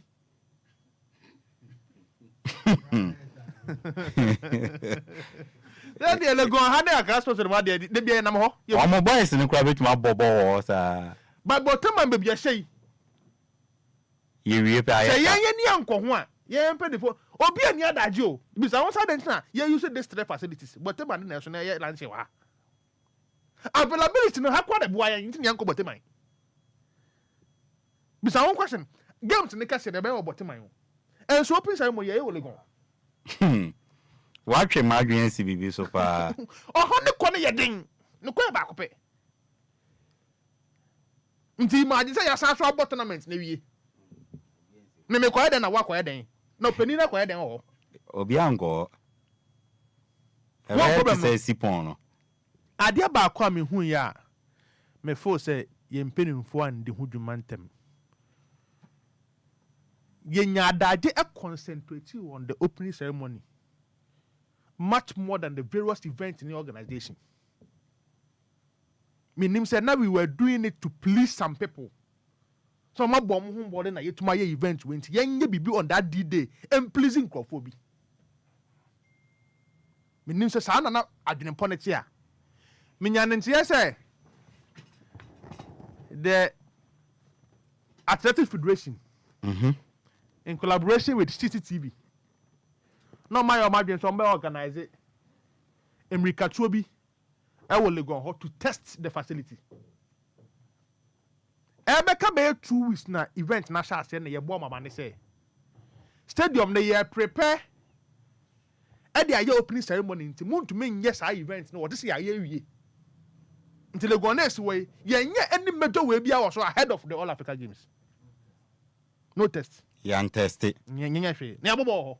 Inti athlete investing use. Yanya bibia.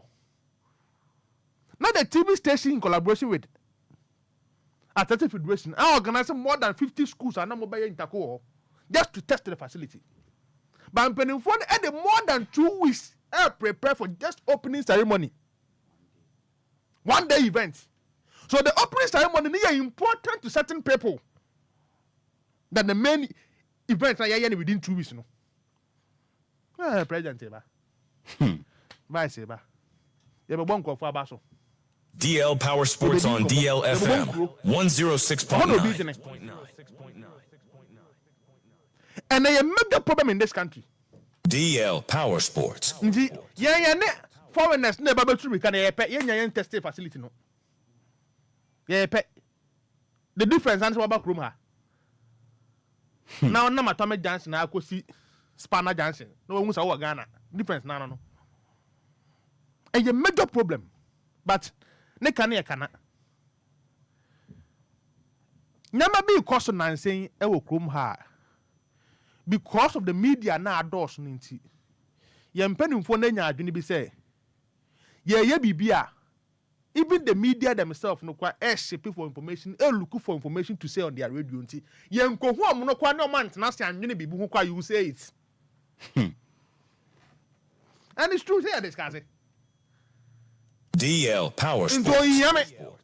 In fact, opa ye wadwen say wo frɛ kwaku abo a. Ofo so ye wadom to speak on this platform. My friend Thawanfa. I'm telling you a fact. My friend Wanfa. So kwaku abo a wo frɛ to come and say something about events here course ya. The first thing they say, oh you wadom to speak on your platform.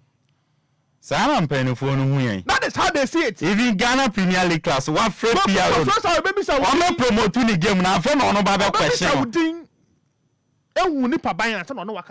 He feels like, oh you wadom to speak on your platform. Njoma who no one say publicity better than or no ya then or no join why then for what? Onyene the is cannot to you are spending more than $200 million.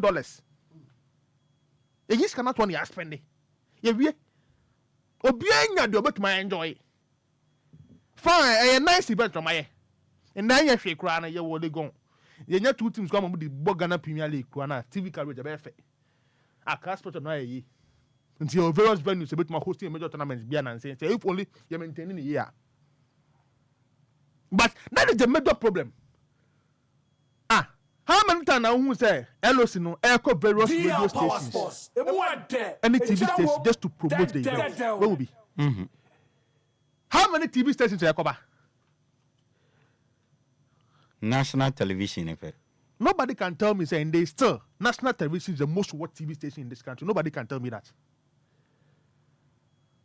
Or beyond to me in country say still the national television is the most watched TV in Ghana. So it means that is why you discuss all of the games in MiPROMO. People don't know. At least where I am, Faton was if we have to do one ounce of traffic, I don't be access to be cost of a hand here. It's a fact. How many media houses are powerful in day one? About DLFM, about Angel, about Mass, about Hot FM, about Asempa, about Peace FM, about big stations, bear 10. Besides, na LOC for no kwat na ho no mudi nkomo say event bi say baso e da to platform so munko kan ho asem munko bo hu dewuro ye na ehia yen mon ohia content no DL Power Sports so ye make the problem e wo mo fi Ghana ha no and because of politics inti nipa etwa ho ne ehia ne should be our people everything ra my friend Bichim United PROs are on Famicall. And so Madame for Pao. So you see? Nana Jesse. But when we say your permanent coach, maybe pay information to your friend on Fada. My friend, because Oma Pamo coach, me baby son in the end, Oma Pamo coach. All those people no, all friend no who didn't come on the first idea and say why you dum. Or because to make us in my casa hand to the voice in a book. Or because to make a casa platform where so many so be at. That is how they think. Yeah. I ain't changing the bit the BHU. No, beyond to my way another mono. Minimum cloud BPRO, I cry. Apart from one station. Oh, friend, I want for that. A voice no, I could see. But that station inquiry, they be over Casao. I know what's here. Into me, I am one say, and who they will bono ever from. People in a cry here, people in Ghana here, they don't know anything about all African games. Tournaments, do they even understand it? Then, we have journalists in this country and a joining team, they don't know. They don't explain him. No, ordinary person. Maybe coach in the Chirobi Obizams or Wayana. That's none of fair. He may be a good coach, but the tournament may expose him. Oh, and there, oh, corners or any training way out to be people. Why did the most time be? Or a good idea, person and Sana Polum Palam. Who say on paper and the way Yamano, who's a baby with him. But there's a difference between a DB now what your practical work. Difference room. On the same way, but you know, basically, which you need to come on, because we are still football near one team. So, microphone, the man, difference room. Or Podosa. And it's here. ABC Okofodia. Okoboa Center, or Big Ghana, no so in Bomina. That one I saw in some studio. We are seeing something in a good team. Pastor Michael for the man, I don't know. At once, Natalia no shame for in 50. Into me, I made Madame who say, but 3 weeks ago, I made him come before Kotoko. And I got 2 players and a woman. Sandra Cado and the Peter Minuaqua. Sandra Cado, they are 9 young Mayabe because Kotoko Nanga had on time your bimbo. But Peter Minuaqua, the Obokotoko started. And Kotoko is arguably one of the biggest clubs, and I said the biggest club in Ghana. And so be start to Kotoko not unqualified to play for under 20 there. Then you are convincing me that under 20 is good.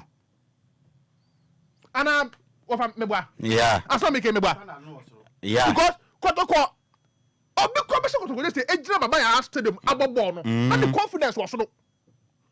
Intimidating that player. Oh, your final selection. No one to me unqualified. That means you are convincing me that ultimately is strong. Dead. So you go back against Congo. Nay, go, let's draw. The whole 90 minutes, Ghana into match go 1-20. There is something wrong. You won 20 near game. 1-1. 2-2. 3-3 near draw. Mini problem. But you go less. A fundamental and why I said boys go left and right. No, those senior level. I never confirm with them more than you. On to me, say go you can be okay. But the 20 goes in flow in our games. No problem. Anytime you're 20 minutes, that is my simple answer to it. So, but the answer, the best yako. Okay. Kakrebi, you see, okay. Listen, I'm going to have that. Nah, the best free munti. 7 is a good start. I know that mama menya sympathetic akradi amano. When you're 7 but at least it's a good start. Nebana will free mun menya kai. Of course, committee na. Say, oh, you lost. I said 7 votes. It's a good start. I'm going to fire him. Nay, I'm a mobile cry. More fire him. Peninsula. What do I say? Now, but I think say timing now, the sake, ne senki nyabutre.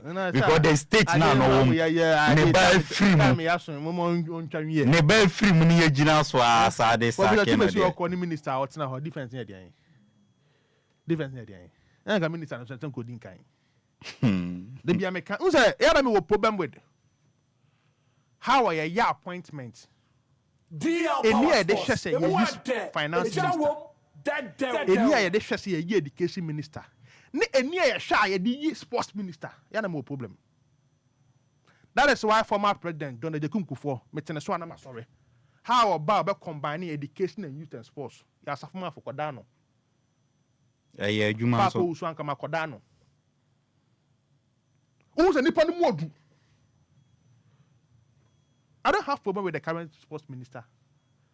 But how they compare the Napo, the Furiata, and the other status ministers, now imagine you say you're lightweight. Oh, firm. Imagine.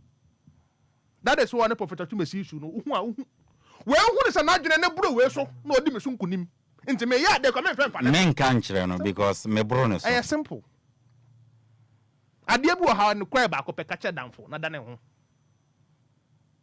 From how I am, even the customer crash, they say, and he waits no for. No cry back up, especially on this platform, but no cry back up. Inti, yami who never do her own. Or do the quit ya, no one would to Finwada. Black Princess Namesha say, you bet my gold medal. Okay. Papa no coach you, no. He's the best in bar coach of Okrumha. Yusuf Bazigi. Yusuf Bazigi. A hop and we hope. Sure. Event I question we hope here. Princess. We na your friend saying. Charles says be your friend saying. I'm resting. I'm resting. Also more did say benya maybe Boston be a bit trim. Okay. Already say I started film. It be high before Prince money film. Tennis if you winter me shut tennis na ye bo conference center ho na na ye be film. Ye level ni ndu ho. Nti mo gidi o this Princess team ni mu. Say 2 players kwa no mo ka Queens ho ma ba join camp. Mo gidi na Bazigi sa so do ma no. Mo gidi se ho no we can win some medal. Anya ne sa dia.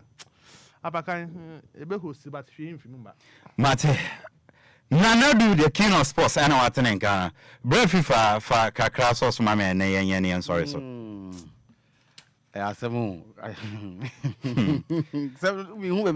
announce phone lines and interest you February 2 course via na wrap up on sorry so 0534 050199 0534 050199 and 0593 406565 offer now be my befa na yaje wadwen kire brave FIFA minti yeah and Africa Games when we opening ceremony for bibia kama and satellite almost about my first game when we draw it's my mini and makan na no kre but one thing so na ade ba kwa identify ne say who say na eduka bibi say I say system ne sesaba enti no no so bit my one reason effective my intiminya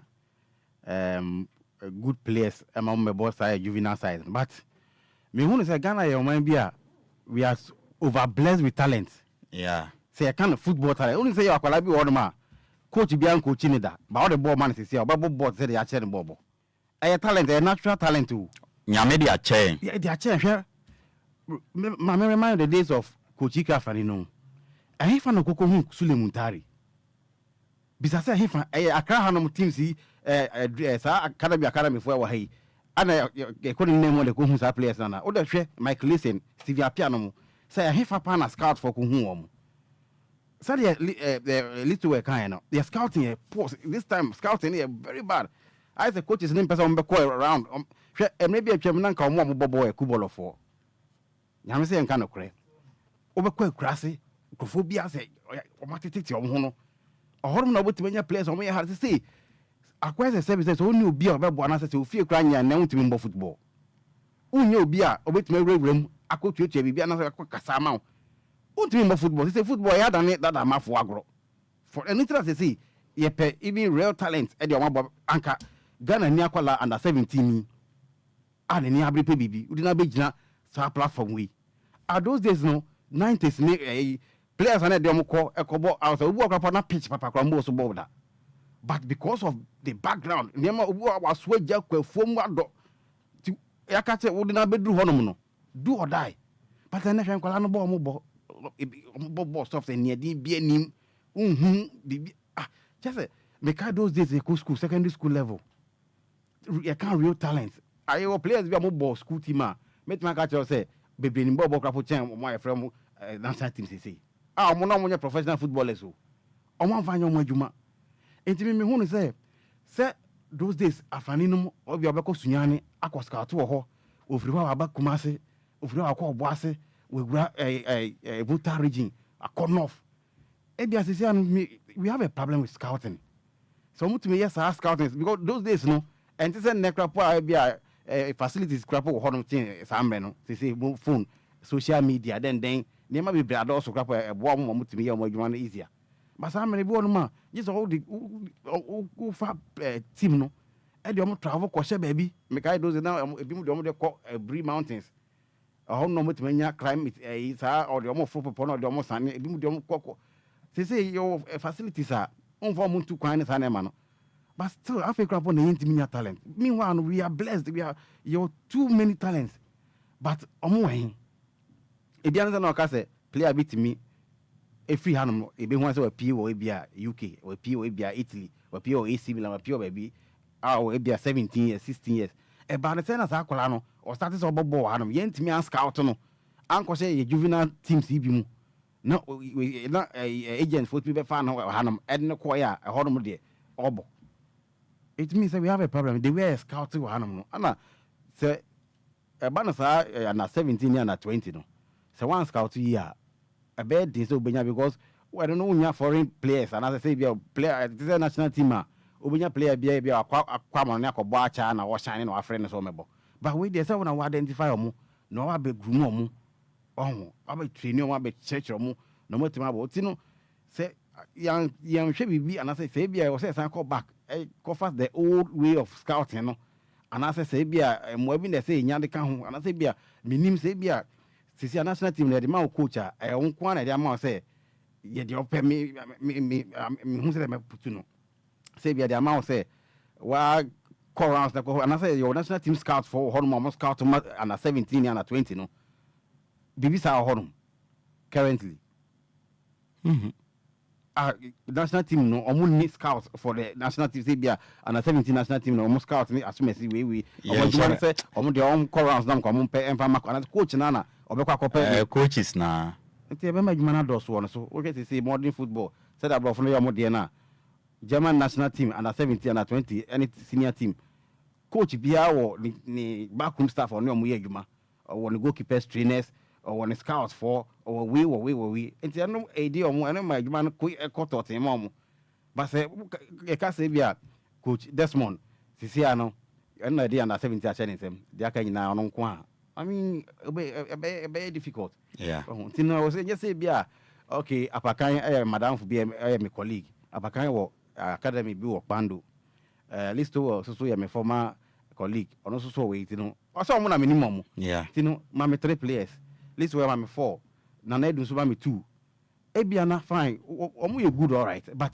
say ya 3 ya shimu a e benya more mo say start with 400 players ana mo scout ya sonne so ya na nya de enyen but me andra me share game my boy no de me hunu say standard no form say e bi so na ya inexperience ne pressure ana ba nkwala so na mo anti-man perform but at least anka itimi nya narrow win crapo na anka be mo confidence na basro in the next games on be komu no also ma ho me so anya sa de a e bia na next 2 matches e bo bi kwa na qualification no ho akoye de amai Vera say be FIFA na watene nka no e FIFA Spencer no na yes sorry so no 0593 406565 and 0534 050199 0534 050199 obaswa ye be fa oni rap up anisa nana du ene kotoko ne ka krebi ne sorry so big game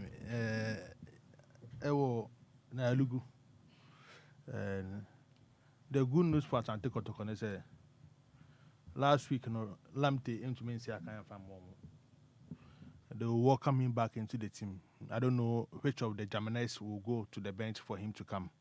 Say be Rocky, say be Che Jamino. I think Rocky need more of a defensive midfielder than Che Jamina. So I think Rocky should start.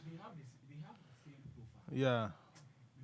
Rocky need more defensive, but Masha Sharif na 9. Yes, and Rocky has been there for a very long time. Yeah. He's played in the setup, and I think they'll go to compression now.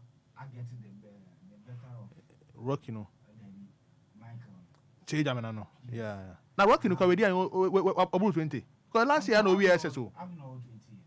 Until qualify for this all Africa. He said almost 20 years because joining 18 years. Oh, that's okay. 2 years But last ago. year no VSS. 2 years ago, until 1920. Yeah. I saw a product of school sports. Yeah. Gasolina, yeah. So I think say he's doing well. May share which of them will go on the bench for Lamte to come. And Isaac Opon, I don't know, so we call for still Kalu Watara also this time around. No, I'll be introducing Nicolas Mensah in that particular position. But I think say Kotoko should be able to get a good result. Even though Karela for the Bohom on stubborn side. Omno Kotoko film in the FA Cup. And we hear how our Kotoko for a determined weight to her, especially Justice Bully and Henry and Sue. Omu game boy against Asek, we say Nurudin was fit or better on bench. So he'll be able to be available for selection against Karela. But I think Kotoko idea when they should pick a draw in that game. Okay, Mami shares a call away or Johnson. Hello? Hello. Mpacha odi anybody akasafi. Kuni Apakan pache mi chemu na. Yeah, jo so boni te emfala ya so ano no. FM dudu mi kasete atemi kote o dan so ma gbugbo ise. Okay, dudu mpacha ntio. Yo, me de ababia bedo sade a o chance teko. Because yem penifo no, that time penifo ankasa no. But na gufu ho, e be na kwa anse betumi anya bibi afimi. O kompenifo bo no bom toka. Anti mo chance won di ntra board no, yem football e nkwale ni mu no. Nti mo mpenefo no kasa mo kasa mo ndi jam mo mpenefo no o mu say football e mpenefo no e say football no. O ma bo na nkwale bo e bo e na ye pe football Ghana e do football papa. Nti mo ni basa na ya kometi. Me chami ko do ko to ko le chumi na amdase. Mate yenso ya dase dudu no. Listo. Yes so and that wa with team Asante Kotoko. Yeah. I think that's a network, you know. High agreement, you know. Yako Kotoko bonde. Obviously, we are under pressure to win. I can remember said the only side on my very difficult. Ediama prosperity Ugumako Karela. The first thing to know for Kotoko. Both women are winning and we couldn't pick. DL Power Sports. I think the first game, Nukrano, ended the game with a red card. And the Kanyamenkwa, Yako in Nase, and you copy 1 point. Then you home, no.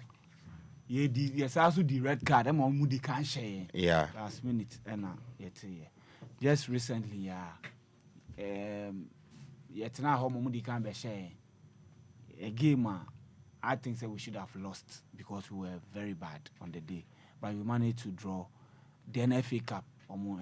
So I think that the players should understand this. Okay. Say they cannot a big club like Kotoko.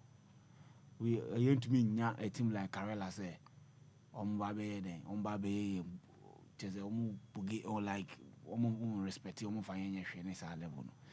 There was a players in the I want to see an improvement from our last game, our last away game against House of Lions. Okay. We need to win.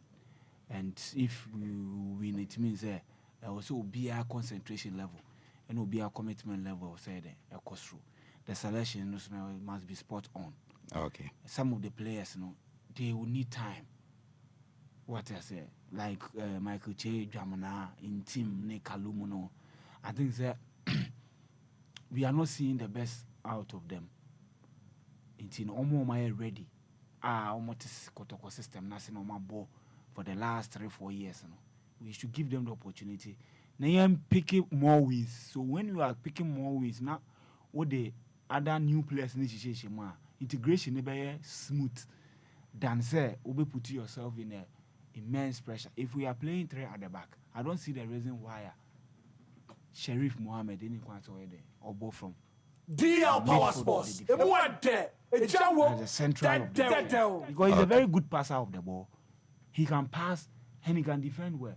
So why is it that Yema will be a one-team passer from the back? The 3-man middle against Asek, and in our previous games, Henry show position, but no man pass. Opposition no man. That is not his game. So why don't we protect him? Faneko left side and our right side, right? For Sheriff in because Sheriff is very comfortable on the ball, and will be in 3 back. Where you will be or comfortable on the ball to play in the middle, you struggle to score goals and you even concede goals. We will build up on a on starting. to me pass it from for the befa long and short. So it is going to be a very difficult game, very very difficult game. Okay. But I will take Kotoko to win. Mate. 1-0. Okay. Minim obi a obechiano na yan sorry so. Obi a onya time. Okay. Anything be amechiano. Send ya idea like it's Saturday see everything home. Yes. Okay. Yes. Mate. Whether I say pa Brain Free yes sorry so obi a obechiano ni ade. Oh, and come obi be otien and finally before I sorry no most na o ka be about Kotoko. Ti ma me fa house there no fa ntwa to. Yeah. House so we say omonya new coach Watara. He's also doing well. Nehemiah Sesa, and you know, I think the last 3 games in our winning and going against Bofu. Me only say almost another win so on, you know. So far 5 goals on our share in 2 games I won. He's doing well, and I'm happy for them because we say Kotoko has no so me no perform a bomber league near them. You know, we are wishing them all well. Say weekend we never be koyam. Okay. Ubechi obiana. Okay. Enti free for Spencer na watene ka ebusia ye the DL Power Sports no Asia na ya sorry so na DJ Omarion ere enyum atwa so dia ma na mamen fast da kese from DJ Omarion say o produce show we ede enko Facebook kwadwo ba konso eba ebeta ekire enne minya mpanifo kukudam ewofia na ye ne omo edi dwumadie oti Nanadu the king of sports from IMAX Media, Max FM, and Max TV. Oba Ebeboy and Nanedu made us say Oba. Samsung a list of Mensa and so a year Juma or Angel FM and Angel TV. Also Eba Ebeboy list made us say Yankopon Shira Bebre. And our friends Miami Brapeni, a free fast Spencer, on also or a senior sports journalist, a Bunny Eastern Regional, or year Juma or ye pa, a ban of sports journalism. Or one of the big guys e woman so eba bebo ebusia me ametina kunja kesi mu edi dwumadi hu chiame erema no dia meje so no e ya Yesu ano de hye Apakan the Blessed King mo amfrey amba no mfa nchen ye lines no na my problem na mum next week bibia betuto ma ofra na bibia tuto ebusia yeso DJ Omarion e de nwom ebejeje mutata sa masa ne nsa no de bruta intimunya botre na muntie no na mo be enjoy ya kro bibia mo amhwen o Facebook live nyame nhyira mo mo sending messages ni ade nyina no nyankopon nhyira mo nyame adoma next week 9 to 12 yebesaba na the DL Power Sports area ba nyankopon ka bibia ya kro bia